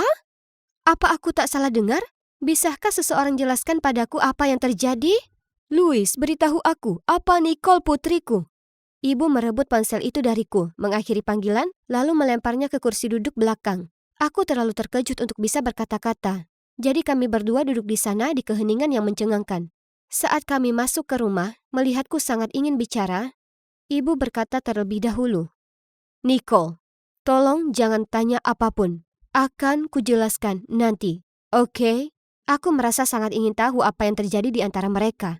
Tapi aku tahu kalau tak ada penjelasan dari ibu ketika ia bersikap seperti ini. Jadi, pelan-pelan aku naik ke kamarku. Aku tak bisa tidur karena terlalu banyak pikiran berkelebat di kepalaku. Apa mungkin Sean sungguhan ayahku? Maksudku, aku tak pernah bertemu ayahku yang asli. Dan tiap kali kutanya ibu tentangnya, ibu jadi super defensif. Ibu dan Sean jelas punya masa lalu. Jadi bagaimana jika kami sebenarnya punya hubungan keluarga? Tak mengherankan, aku tak bisa konsentrasi di sekolah. Aku terus menguap di kelas dan membayangkan kejadian kemarin di kepalaku lagi dan lagi. Saat sekolah usai, mengejutkannya, Sean menungguku di gerbang sekolah. Kami pergi ke sebuah kafe, di mana di sana ia ceritakan padaku kebenarannya. Dulu di SMA, aku jatuh cinta dengan teman sekelasku. Setelah beberapa saat, dia tiba-tiba memberitahuku kalau dia hamil lalu putus denganku. Aku sungguh ingin memberi dukungan dan merawat mereka berdua, tapi dia menolak. Kemudian pindah. Hal terakhir yang dia katakan padaku adalah untuk menjauh dan jangan pernah mencari mereka. Sebelum aku sempat mencerna kata-katanya, dia tersenyum padaku dan melanjutkan. Nicole, aku percaya kau ini putriku. Tapi pertama, kita perlu bicara dengan ibumu dan menyuruhnya menjelaskan semua ini. Wah, ini begitu berat untuk diterima. Tapi di saat yang sama, ini juga luar biasa. Aku sangat senang aku punya ayah. Dan lebih baik lagi, itu Sean. Ku ajak Sean ke rumah untuk bicara dengan ibu. Tapi saat kami masuk, aku mendapat pesan dari Olivia. Periksa sosial mediamu. Cynthia baru saja memposting sesuatu tentangmu. Oh, tidak. Ada fotoku masuk ke mobil Sean dengan keterangan, perlu tips soal sugar daddy? Tanya Nicole. Aku marah. Sekarang terima kasih berkat Cynthia. Semua orang salah menilaiku dan menertawaiku. Aku sangat marah sampai saat ibu mendekatiku, aku tak bisa menahannya lagi. Ini semua salah ibu. Sekarang semua orang percaya fitnah tentangku. Dan ini semua karena ibu tak mau memberitahuku kebenarannya.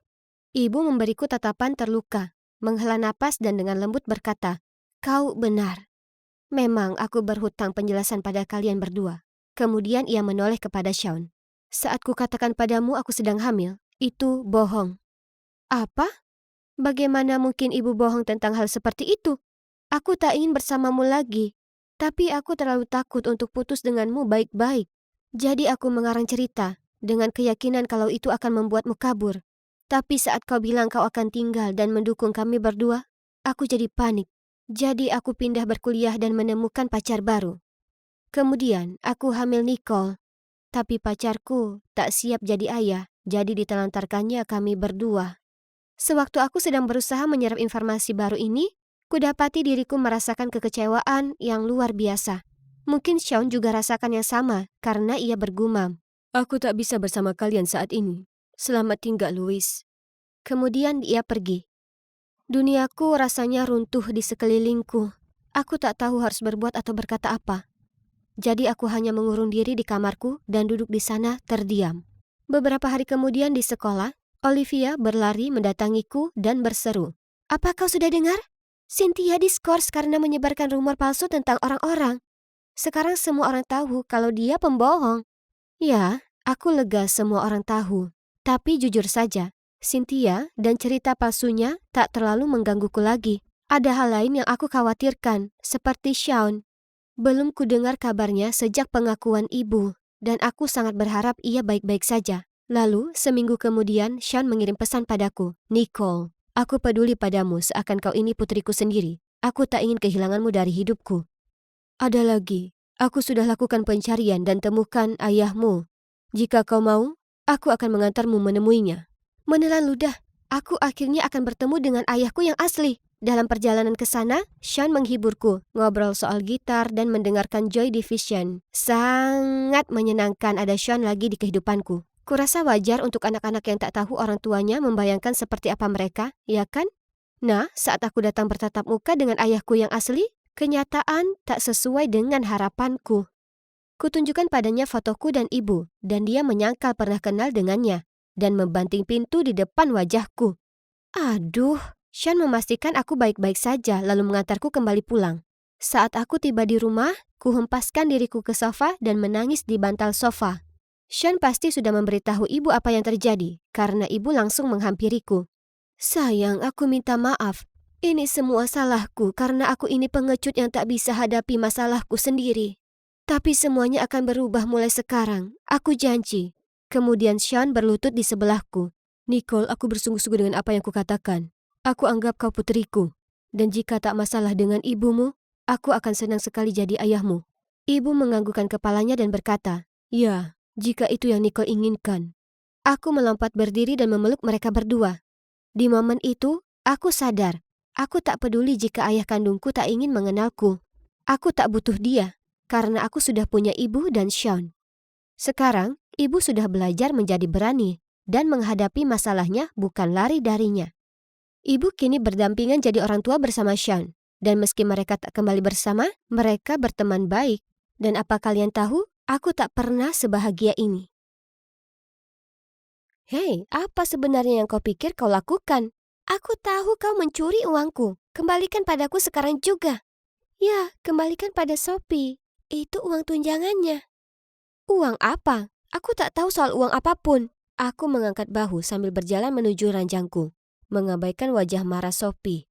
Setelah itu, aku harus dengarkan Sophie sampaikan tuduhannya padaku. Bla bla bla. Aku tahu itu hanya karena aku ini tomboy. Jadi pastinya kalau cewek memilih rambut pendek dan pakai baju kedodoran, maka dia pasti pencuri. Akhirnya aku sampai pada batas sabarku. Berhenti menuduh. Aku tak mencuri uang apapun. Aku bahkan tak tahu kau punya uang. Aku tahu kau mengambilnya. Kalau tak kau kembalikan padaku sekarang juga, maka akan kuadukan Bu Hopkins. Ancaman yang tak masuk akal tak menggangguku. Jadi aku hanya rebahan di ranjang dan main ponselku. Sungguh suasana menegangkan. Lalu kulihat mereka semua dengan panik memeriksa ponsel mereka dan saling memberi tatapan bingung. Jadi, ku keluarkan earpodku dan mendengar telepon berdering dari dekat Sophie. "Bukankah itu ponsel barumu, Sophie? Kenapa tak kau angkat?" "Ah, apa? Tidak." Sophie terbata-bata sementara Bella dan Carly menatapnya kebingungan. Aku jalan ke arah Sophie, mengangkat bantal itu dan iya, di sana ada iPhone 13 Pro Max yang baru. "Jadi, Sophie, jika tak ada masalah dengan ponsel barumu, maka kenapa kau merasa sangat perlu menyembunyikannya dan tak menjawab panggilanku?" Dengan gugup ia menggigit kukunya lalu berseru, "Baiklah, ku habiskan semua tunjanganku untuk beli ponsel baru. Aku tahu orang tuaku akan marah kalau aku menghabiskannya begitu cepat. Jadi kukira akan lebih mudah untuk menyalahkanmu, karena kau anak baru dan terlihat agak mencurigakan." "Bagus." Aku menatapnya. "Kau bisa saja, kau tahu, temukan orang yang lebih bodoh untuk kau kerjai. Karena sudah kulihat jelas siapa dirimu dan skenario kotormu. Tapi terserah." "Teman-teman, aku minta maaf." Ia menatap Bella dan Carly dengan tatapan memelas. "Tolong maafkan aku." Mereka berdua menggelengkan kepala dan beritahu Sophie kalau dia harus minta ke Bu Hopkins, pengawas asrama, untuk pindah kamar. Jika tidak, mereka akan beritahu semua orang tentang apa yang dia lakukan. Jadi dengan marah Sophie berkemas lalu pindah. Saat ruangan sudah terbebas dari Sophie, Carly dan Bella minta maaf padaku, lalu membantuku merapikan barang-barangku. Aku tersenyum ke mereka. "Jangan khawatir, tak masalah." Setelahnya, mereka tak henti memuji pakaian dan gayaku, dan betapa pintarnya aku. Hal ini sangat menyanjung. Tapi dari luar aku tetap bersikap datar.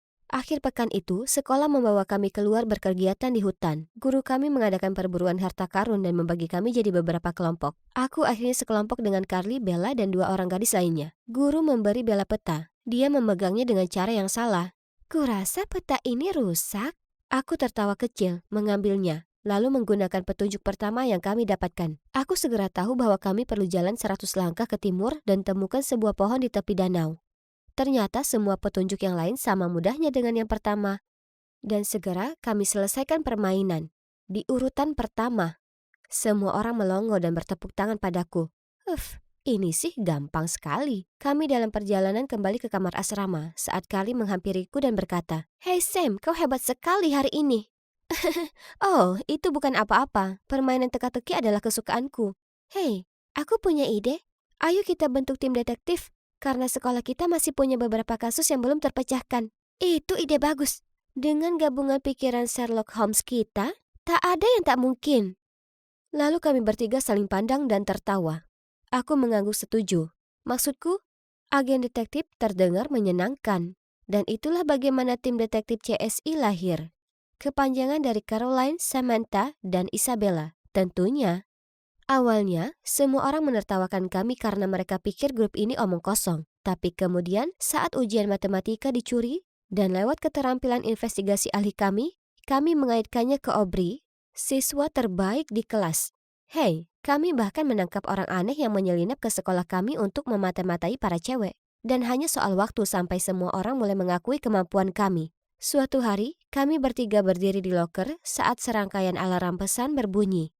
Ternyata, di halaman pengakuan milik sekolah, kami terdapat postingan baru yang menyatakan kalau Liam, anak laki-laki terpopuler di sekolah, telah merayu dan menipu banyak gadis. Mereka juga memposting beberapa surat cinta yang diselipkan Liam ke loker para cewek untuk memanipulasi mereka supaya mau memberinya uang. Pesan itu menunjukkan, aku tak sabar mengajakmu kencan spesial tapi kartu debitku tak bisa dipakai.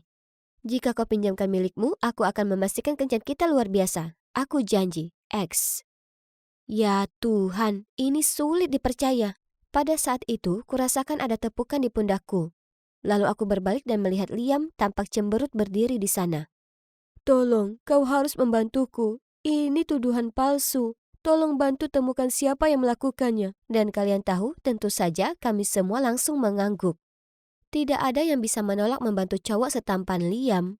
"Oh, maksudku, kami ini tim detektif yang terkenal di sekolah, jadi tak bisa mengabaikannya, ya kan?" "Ya, benar saja." Aku memutar mataku. Aku tak salahkan Carly karena suka dengan Liam. Maksudku, semua orang menyukainya. Kurasa, bahkan aku juga." Bella kemudian menyela lamunanku. "Ayo teman-teman, fokus pada pekerjaan kita. Kurasa orang yang lakukan itu pasti punya semacam dendam ke Liam." Semua orang setuju dan mulai menginvestigasi, yang membuatku menyelinap ke asrama Liam dan mengacak-ngacak tempat sampah. Bingo! Kutemukan secari kertas yang dirobek-robek berisi pesan yang harusnya dikirim Liam ke korbannya, dicoret dengan tinta hijau. Lalu, siapa yang kebetulan ada noda hijau di tangannya? Tak lain adalah James, salah satu teman sekamar Liam. Ternyata, James melakukan ini karena iri dengan popularitas Liam. Betapa licik. Nah, kesibukan ini membuat grup detektif kami semakin terpercaya. Kami sebenarnya punya fanbase sendiri dan aku selalu tak sengaja dengar anak-anak lainnya membicarakan hal baik tentang kami. Bagian terbaiknya, Liam sangat berterima kasih pada kami sehingga lebih sering nongkrong dengan kami. Kami bahkan ke taman dengannya di suatu akhir pekan dan dia belikan kami semua es krim. Carly terus saja memilih rambutnya dan menatapnya terpesona. Jadi cewek santai. Aku sebatas tersenyum dan berkata thanks. Satu-satunya yang sepertinya tak terkesan dengan Liam yaitu Bella. Mengambil es krim itu, memaksa tersenyum sopan lalu cuek kepadanya. Biar, paling tidak akhirnya satu kompetitor berkurang untuk dapatkan perhatian Liam. Suatu hari, kami sedang makan siang. Saat kami tak sengaja dengar cewek-cewek di meja sebelah bicara tentang cewek yang melihat hantu di lab kimia. Dan itu sangat membuatnya ketakutan sampai tak mau keluar dari kamarnya berhari-hari. Menurut yang lain, legenda hantu ini sudah ada sejak lama.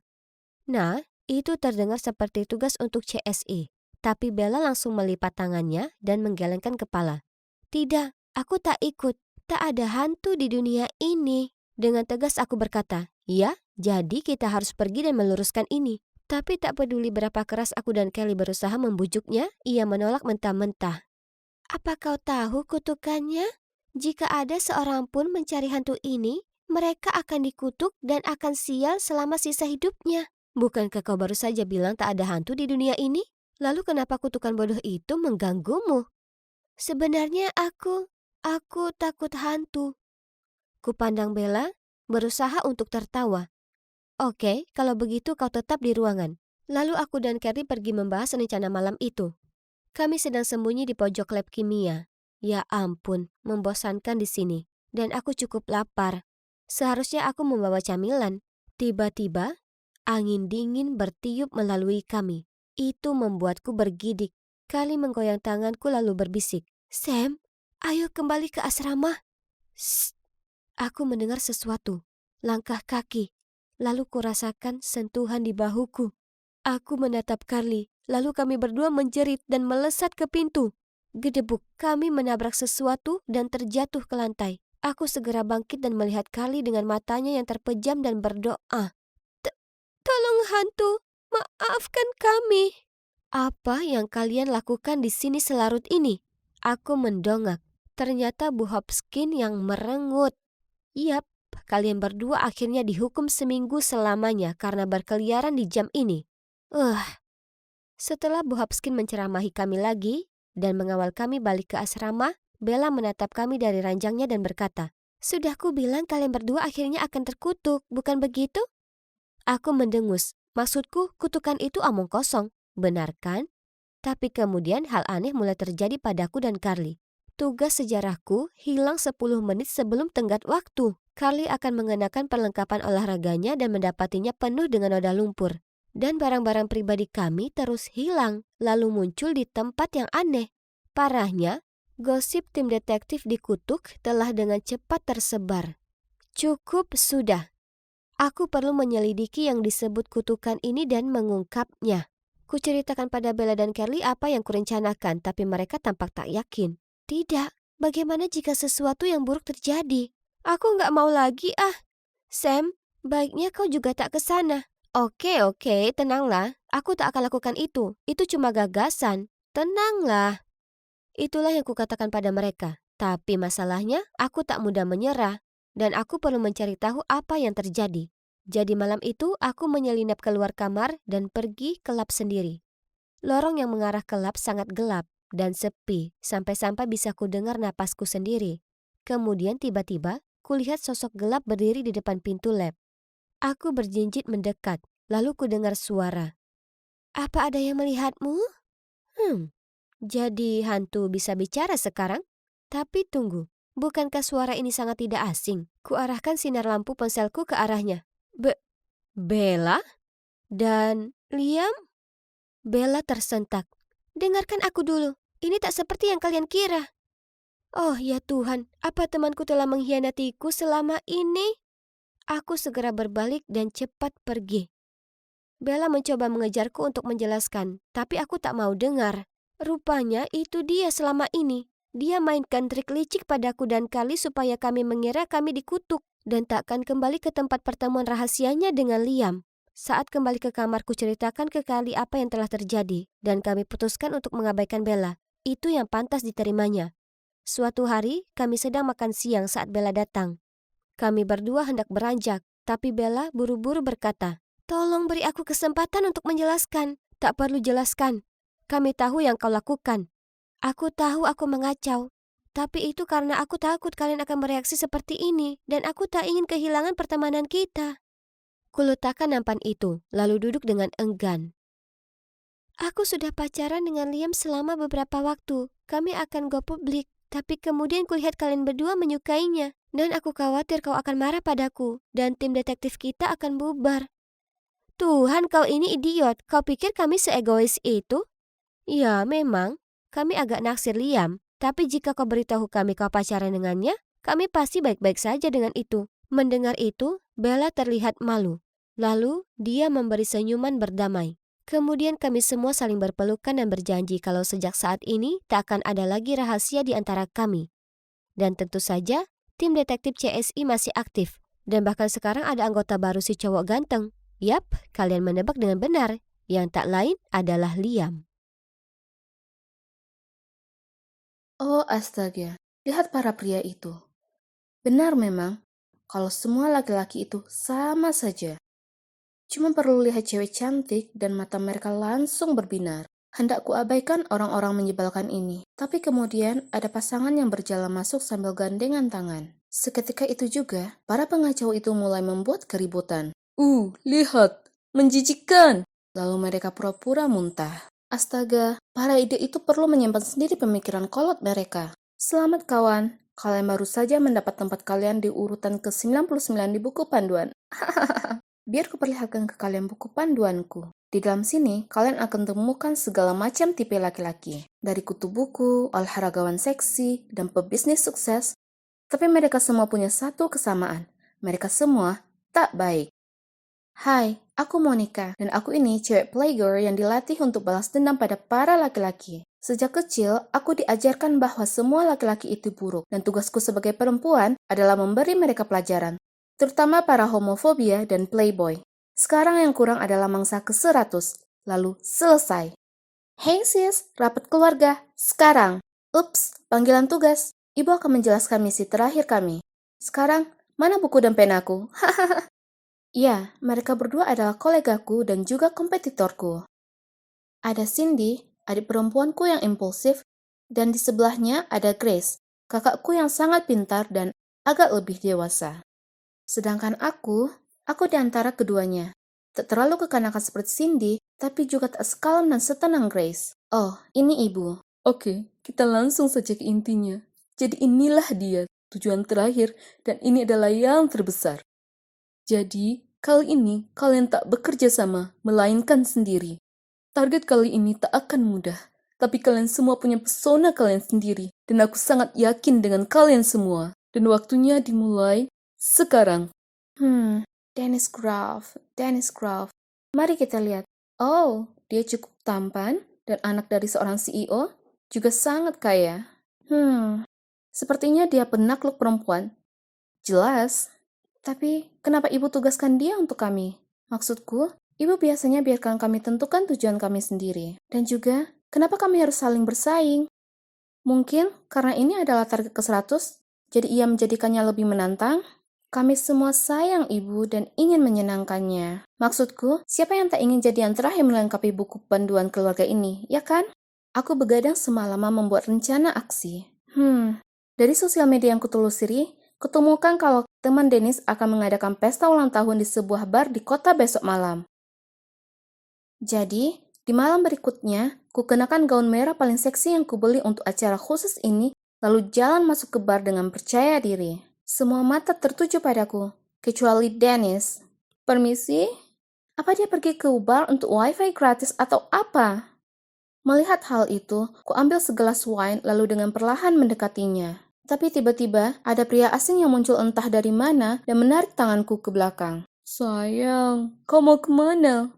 Minumlah denganku? Pergilah, aku sibuk. Aku hendak mengalihkan perhatian kembali ke mangsaku saat... Ups, pria asing itu menyandungku, membuatku terjatuh ke lantai. Ini sangat memalukan. Kurasa harus kuakhiri malam ini. Hah, tapi tiba-tiba ada tangan yang muncul di depanku. Aku mendongak dan, itu Dennis? Aku agak terkejut, tapi dengan cepat kupulihkan kepercayaan diri dan biarkan dia membantuku berdiri. Setelahnya, dia menawariku minuman, lalu kami akhirnya ngobrol hingga dini hari. Dan jackpot! Ternyata dia pecinta berat golf seperti halnya aku. Jadi, aku merayunya untuk bergabung dengan klub golf denganku. Bukankah itu langkah yang cerdas? Seminggu kemudian, tiba saatnya hari laporan perkembangan. Satu persatu, kami cerita pada ibu apa yang telah kami lakukan selama ini. Cindy berusaha keras dekati Dennis dengan datang ke aula biliar yang sering didatanginya. Dan layaknya anak kecil yang cenderung impulsif, dia membombardir Dennis dengan banyak pesan di jejaring sosial. Tapi dia tampak cukup optimis karena Dennis meresponnya cukup ramah dan mereka berdua sama-sama bersemangat untuk urusan biliar. Sedangkan Grace, dia mendaftar posisi asisten manajer di perusahaan Dennis. Aku tahu, astaga, kakakku ini jenius. Dia bahkan mengatakan dia sudah rasakan ada rasa yang timbul karena Dennis tak bisa lepaskan pandangan darinya. Ibu tampaknya terkesan dengan perkembangan yang kami buat sejauh ini. Semua orang meraih pencapaian tertentu, tapi pastinya aku masih yang memimpin. Bisa kurasakan itu. Aku tak tahu jika aku ini berkhayal, tapi Dennis dan aku jadi kian dekat, dan dia juga telah menunjukkan beberapa sikap peduli terhadapku. Bagaimanapun juga, sepertinya aku harus berusaha lebih keras lagi dari yang kukira pada awalnya untuk memenangkan yang satu ini. Ya, aku dulu bertanya-tanya apakah yang selalu ibu katakan mengenai laki-laki itu 100% benar, dan kenapa aku dan saudara perempuanku harus lakukan ini. Hingga suatu hari ketika aku berusia 16 tahun, hari itu, aku hendak ke kamar ibuku untuk pinjam beberapa perhiasan untuk lakukan catfishing. Saat kutemukan buku catatan dengan kondisi terbuka ada di lantai. Penasaran, aku mengambilnya dan mengetahui itu adalah buku harian ibu. Dan di dalamnya ada cerita yang tragis. Ibu dulu pernah sangat jatuh cinta dengan seorang laki-laki. Tapi kemudian menemukannya sedang bersama orang lain. Lebih parahnya, dia bahkan tak punya kesempatan untuk menemuinya. Sebaliknya, ia langsung menerima pesannya. Aku sudah tahu kebenarannya. Kau bukan perempuan asli. Kita putus. Bukan perempuan asli. Itulah bagaimana Nick menyebut ibuku. Konyol. Hanya karena ibuku adalah transgender. Dia tak lalui semua kepedihan dan sakit hati hanya untuk tidak dihargai seperti itu.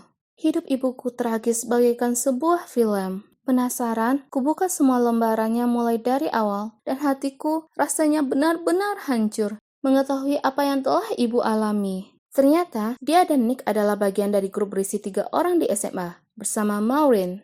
Nick dan Maureen adalah sepasang kekasih. Jadi, ibuku yang waktu itu bernama Jack harus merahasiakan cintanya pada Nick dan menuangkannya ke buku harian ini. Sayangnya, Maureen mengetahui rahasianya dan mengungkapnya ke seisi sekolah, yang menyebabkan semua orang menertawai ibu, dan ia harus pergi dengan rasa malu. Setelah beberapa tahun lamanya, ia masih belum bisa lupakan Nick. Jadi, ia putuskan untuk operasi transgender agar bisa kembali padanya dan perjuangkan cintanya. Mereka telah jalani beberapa bulan yang indah bersama. Tapi pada suatu hari yang naas, ia mendapati Nick berselingkuh darinya. Dan itu tak lain dan tak bukan dengan Maureen. Parah. Bagaimana orang bisa begitu kejam terhadap sesama seperti itu? Ibu adalah orang yang baik, dan berkat dirinya, anak yatim seperti Cindy, Grace, dan aku bisa memiliki rumah. Aku berhutang budi banyak padanya. Itulah kenapa aku ingin berhasil dalam misi terakhirnya dan membuatnya bahagia. Kembali ke misi, semuanya berjalan lancar antara aku dan Dennis. Dia membawaku ke klub golf dan keluar makan malam. Untuk tipe pebisnis yang kaya, aku harus akui kalau dia tak begitu kaku dan serius. Malah, sangat menyenangkan berada bersamanya. Kemudian, dia mengantarku pulang setelah kencan. Dia memegang tanganku dan berkata, Monica, aku sangat senang bisa mengenalmu. Dan aku sangat senang kalau kau bisa datang dan makan malam dengan keluargaku besok. Wah, ini hebat. Maksudku, tugas ini akan jauh lebih mudah karena sekarang aku diundang langsung untuk menjajaki keluarganya. Hahaha. Tapi, tidak. Perasaan apa ini? Aku merasa berbunga-bunga dan telapak tanganku berkeringat. Ini pasti hanya karena tegang akan pertemuan dengan keluarga Dennis, ya kan? Tapi, kenapa aku tak bisa berhenti memikirkan tawanya yang lucu dan matanya yang indah? Dan, oh tidak, kurasa bisa jadi aku punya perasaan betulan padanya. Sejak saat itu, kudapati diriku ingin berteriak dan melempar barang ke Cindy dan Grace tiap kali ku dengar mereka menyombongkan diri tentang betapa dekatnya mereka dengan Dennis. Aku ini gila, kan? Sekarang bagaimana? Aku ini pemangsa atau malah mangsanya? Ya Tuhan, aku sangat gugup. Aku benar-benar tak bisa berhenti gemetaran. Wah, mereka terlihat sangat kaya dan berkelas. Kedua orang tuanya sangat ramah dan segera aku merasa jauh lebih rileks. Kami makan malam dan perbincangan mengalir dengan mudah. Hanya ada satu hal yang terus mengusikku. Nama ayahnya adalah Nick. Tentu ini cuma sebuah kebetulan ya kan? Maksudku, Nick itu nama yang populer. Kurasa ada yang tak beres. Jadi aku tahu aku harus mengatakan sesuatu kepada ibu.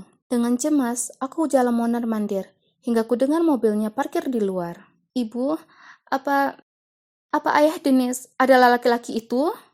Ia terlihat kaget, lalu perlahan duduk, menghela nafas, dan menceritakan padaku semuanya. Sama seperti yang kuduga. Ia memilih Dennis untuk jadi target ke-100, atau lebih seperti umpan, hanya untuk balas dendam pada Nick. Apalagi, ibu ingin kami memperalat Dennis untuk membuat Nick bangkrut. Tapi, apa yang sudah Dennis perbuat? Jika ibu punya masalah dengan Nick, lalu bicaralah dengannya. Kenapa menyeret anaknya yang tak bersalah ke dalam masalah ini? Ibu dan aku bertengkar hebat ketika Cindy dan Grace datang. Apa yang salah denganmu? Berhentilah begitu tergila-gila. Ibu hanya ingin memperalat kita untuk balas dendam pribadi, dan dia tak menyayangi kita sama sekali. Jangan kurang ajar. Kulihat kau sekarang membiarkan emosimu mengacaukan keputusanmu. Nick memperlakukan ibu kita dengan buruk, jadi anaknya pantas menerima ganjarannya. Kau tahu berapa banyak rasa sakit yang diakibatkannya pada ibu? Tidakkah kau ingin memperjuangkan itu? Wow, kamu ini benar-benar payah dan pribadi yang buruk. Aku tak bisa berada di sini dan dengarkan ini lebih lama. Jadi aku bergegas keluar dari sana, lalu pergi dan menginap dengan temanku. Aku tak tahu apa yang harus kulakukan sekarang. Satu hal yang pasti, aku tak bisa lagi lanjutkan berencana balas dendam ibu. Mungkin sebaiknya aku pergi mencari Nick dan memintanya duduk dengan ibu untuk bicarakan semuanya. Sayangnya, aku meremehkan saudara-saudaraku. Karena saat aku melihat-lihat ponselku, kulihat postingan Cindy mengekspos Dennis sebagai playboy sialan yang mengencani 3 cewek dalam satu waktu. Sebagai bukti, disertakannya foto-foto Dennis dengan masing-masing dari kami. Percayakan dia untuk lakukan hal yang sangat kekanakan. Keadaan makin buruk karena Grace bekerja sama dengan hacker untuk mengacaukan situs web perusahaan dengan hal-hal seperti Tuan Nick Grove, presidir dari Grove Corporation, adalah seorang pembohong, penipu, dan homofobik. Krisis media ini telah menyebabkan keseluruhan perusahaan jadi kena getahnya. Dan sekarang, Dennis menghindari teleponku. Kuarahkan jariku hendak memencet tombol panggil ketika tepat di saat itu, Grace mengirim pesan padaku. Hey sis, sebaiknya tak kau lewatkan momen sakral kita mencentang nomor 100 di buku panduan. Toh, misi sudah selesai. Ayo pulang saja dan berdamai. Ibu sudah menunggu. Tak mungkin kubiarkan mereka lakukan ini. Jadi aku segera telepon Dennis dan tinggalkan pesan suara mendesak yang memberitahu kalau dia perlu cari ayahnya dan pergi ke rumahku sesegera mungkin. Saat ku ajak mereka masuk, mata Mr. Grove dan ibu terbelalak saat melihat satu sama lain. Nick berdiri di sana mematung, sementara ibu cuma minta ia segera pergi. Tapi akhirnya, aku berhasil yakinkan mereka semua untuk duduk dan selesaikan kekacauan ini. Cian, aku langsung tahu kalau kau adalah Jack. Awalnya, aku kaget, tapi kemudian ku sadari kalau itu tak jadi masalah karena aku sungguh mencintaimu. Jadi, aku hanya menunggu sampai kau siap beritahu aku. Kau tahu itu? Mustahil. Kita dulunya berteman dekat. Tak begitu sulit untukku menyadari kebiasaan Jack. Lagi pula, wajahmu masih menampakkan ciri lama. Terserah, tapi aku melihatmu bersama Maureen si ular itu, dan kau bahkan punya nyali untuk putus denganku hanya dengan satu pesan sinis. Apa kau tahu betapa banyak rasa sakitku derita untuk mengejarmu? Nick tampaknya benar-benar bingung. Kemudian, semuanya pelan-pelan terungkap sendiri. Jadi, Maureen adalah orang yang mengirim pesan menyakitkan di hari itu. Saat dia tahu tentang ibu dan Nick, dia menyelidiki dan mengetahui kalau ibu sebenarnya adalah Jack. Hari itu di kafe, ia memohon pada Nick untuk menerimanya kembali, tapi Nick menolak. Jadi, dia membuat beberapa alasan untuk meminjam ponsel Nick, lalu mengirim pesan tersebut untuk memisahkan mereka. Ibuku duduk di sana kaget dan terdiam. Kurasa ia sedang memproses fakta bahwa ia balas dendam ke orang yang salah, dan sekarang telah menyebabkan masalah untuk dua orang yang tak bersalah. Aku sangat menyesal. Kubiarkan emosi menguasaiku dan membuatku dendam. Aku janji akan perbaiki hal ini. Saya Jane Wilkins, wanita transgender dan mantan dari Nick Grove. Saya mengira dia telah mengkhianati saya, dan ini membuat saya berubah jadi versi pemarah saya, yang lalu terbutakan oleh hasrat balas dendam. Hanya saja, saya salah. Seperti yang kalian tahu, mustahil rasanya jika Nick punya niatan buruk terhadap komunitas LGBT. Karena dia mencintai saya. Sedangkan untuk putranya, Dennis, dia adalah pria yang baik, yang terjebak di dalam konflik. Dia tak pernah hianati siapapun. Jadi tolong, jangan menghakiminya untuk hal yang tak dilakukannya. Saat aku menyaksikan video itu, aku merasa sangat bangga pada ibuku yang berani. Ia sudah lakukan banyak kesalahan, tapi ia mengakuinya di depan publik, yang mana butuh banyak keberanian. Untungnya, video itu berhasil. Perusahaan ini pun pulih dan nama baik Dennis sudah kembali. Jadi, apa yang terjadi selanjutnya? Nah, aku dan saudara-saudaraku minta maaf ke Dennis dan Nick. Untungnya, mereka berdua laki-laki yang sangat baik dan pengertian. Ibu tak lagi dendam kepada laki-laki, dan ia bahkan mulai kencan dengan pria baik bernama Jacob. Cindy bertemu dengan gadis manis bernama Beverly, yang kalau dipikir sangat bertolak belakang dengannya, tapi mereka sungguh tampak serasi bersama. Grace masih melajang dan fokus pada karirnya. Dan aku tak akan mengulanginya lagi, karena aku tetap bersama mangsa ini selamanya. Kenapa hasil lomba sketsa belum juga dirilis? Hei teman-teman, hasilnya ada di sebelah sini. Dengan panik aku lari ke papan pengumuman.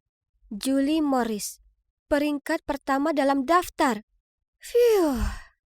Selamat Julie, kau layak mendapatkannya. Kalian berdua cantik dan berbakat. Apa ada yang tak bisa kalian lakukan? Oh, aku suka sekali menerima pujian besar seperti itu dari seseorang. Tapi suara apa itu? Aku berbalik dan itu cuma Kate.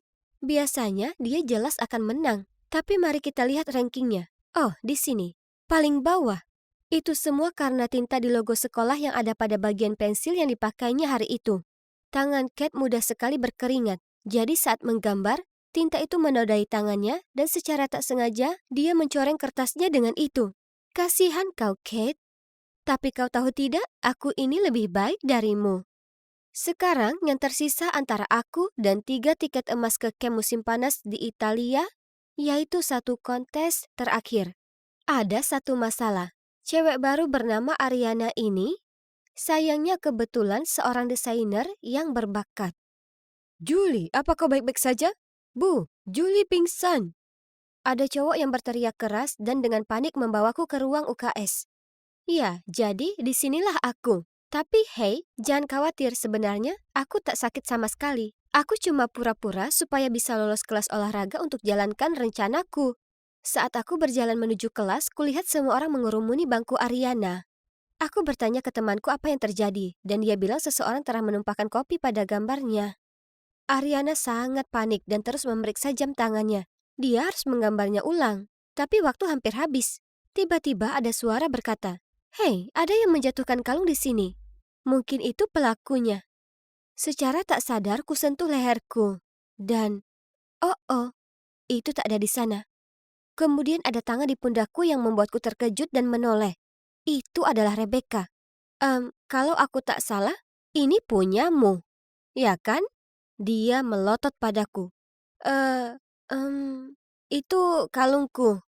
Tapi, jadi bagaimana bisa benda itu ada di bawah bangku Ariana? Di saat itu aku sangat gemeteran sampai tak bisa berkata apapun. Beruntungnya aku, Ariana menimpali. Kurasa ini cuma kebetulan. Julie tak mungkin lakukan hal seperti ini. Semua orang setuju dengannya, mengatakan bahwa gadis baik sepertiku tak mungkin melakukan hal jahat. Tak apa, Rebecca hanya bingung. Itu saja, jangan khawatir. Beraninya Rebecca menuduhku. Sungguh gila mengingat kami dulu bersahabat. Kalian tahu, aku sudah mengenalnya sejak kecil karena orang tua kami berteman. Tapi kemudian dia tumbuh dan menjadi sok tahu yang menyebalkan. Tapi hei, aku harus kesampingkan itu. Aku harus fokus pada desainku.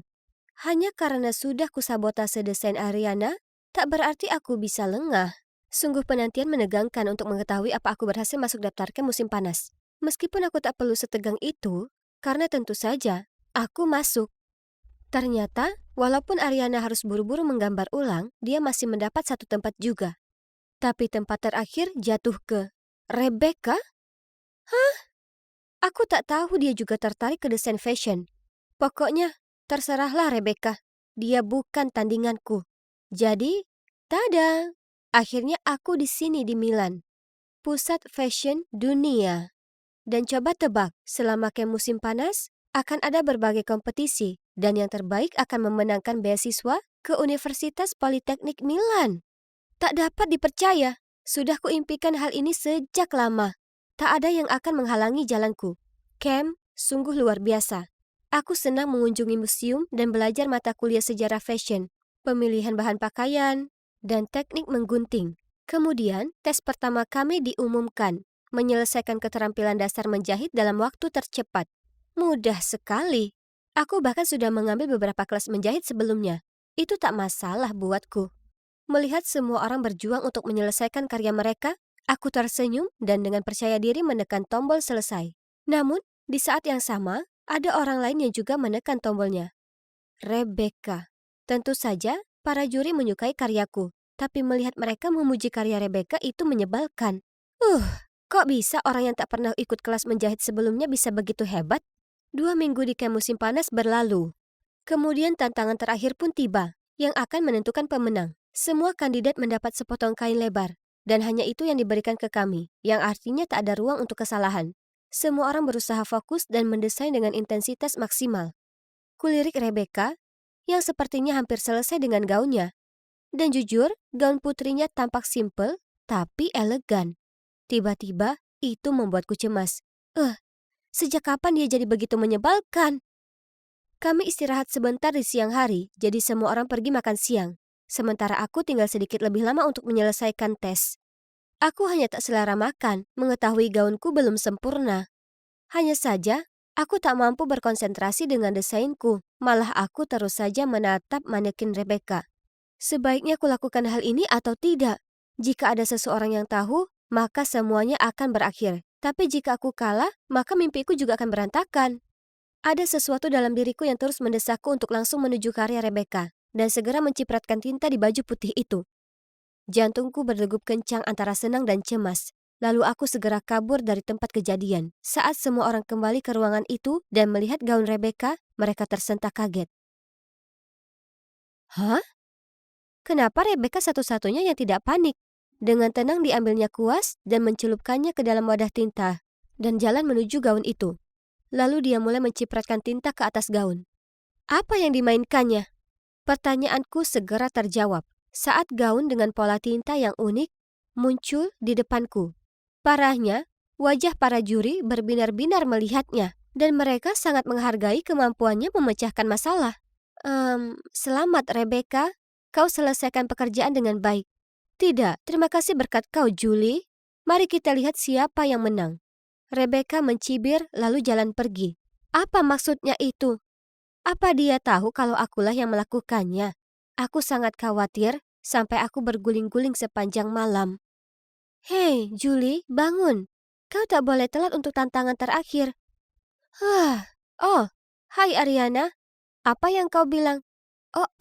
Tunggu dulu. Bagaimana mungkin ini masih tanggal 23 Juli? Apa aku memimpikan ini semua? Tapi ini sungguh aneh. Semuanya sebenarnya terjadi seperti mimpi itu. Insiden tinta di gaun Rebecca, dan pemikirannya yang cepat untuk menyelamatkannya. Bagaimanapun, tetap tenang, aku tak bisa biarkan beasiswa ini lepas. Aku tak bisa jadi gadis itu yang kehilangan mimpinya untuk orang lain. Rasa malu itu tak sanggup kutanggung. Setelah menyelesaikan desain itu, masing-masing dari kami akan mendapat model untuk menampilkannya. Di saat itu, kubuat keputusan gila. Tepat sebelum pertunjukan, dengan cepat kuikuti model Rose ke kamar mandi. Mengunci pintunya dari luar, lalu meletakkan tanda sedang rusak di depannya. Saat semua kontestan duduk untuk menyaksikan pertunjukan, Rebecca masih belum muncul. Nah, mungkin dia masih sibuk mencari model pengganti. Sudah menyerah, Rebecca? Aku tertawa-tawa sendiri. Kemudian khayalanku akan kemenangan terganggu oleh riuh tepuk tangan dan siulan. Hah? Di atas catwalk? Apakah itu Rebecca? Mengenakan desainnya sendiri? Ariana berbisik ke telingaku. Rebecca sangat memukau. Dia benar-benar pantas mendapat beasiswa ini, ya kan, Julie? Apa? Bagaimana Rebecca mengungguliku? Lagi. Hei Julie, bangun. Kau tak boleh telat untuk tantangan terakhir. Apa? Ini masih tanggal 23 Juli? Tunggu dulu. Ini artinya Rebecca masih belum menang. Dan aku masih punya kesempatan. Kali ini, kuputuskan untuk tidak mengacaukan gaun Rose. Sebaliknya, ku cari online beberapa ide untuk memperbaiki desainku sendiri. Dan kutemukan desain yang luar biasa di sebuah blog fashion yang agak mirip dengan yang dikerjakan Rebecca. Ternyata nona kecil sempurna kita ini hanyalah pencuri ide. Jadi kuputuskan untuk mendesain gaun yang sama. Dan 1 jam sebelum tampil adalah waktu untuk menarik pelatuk.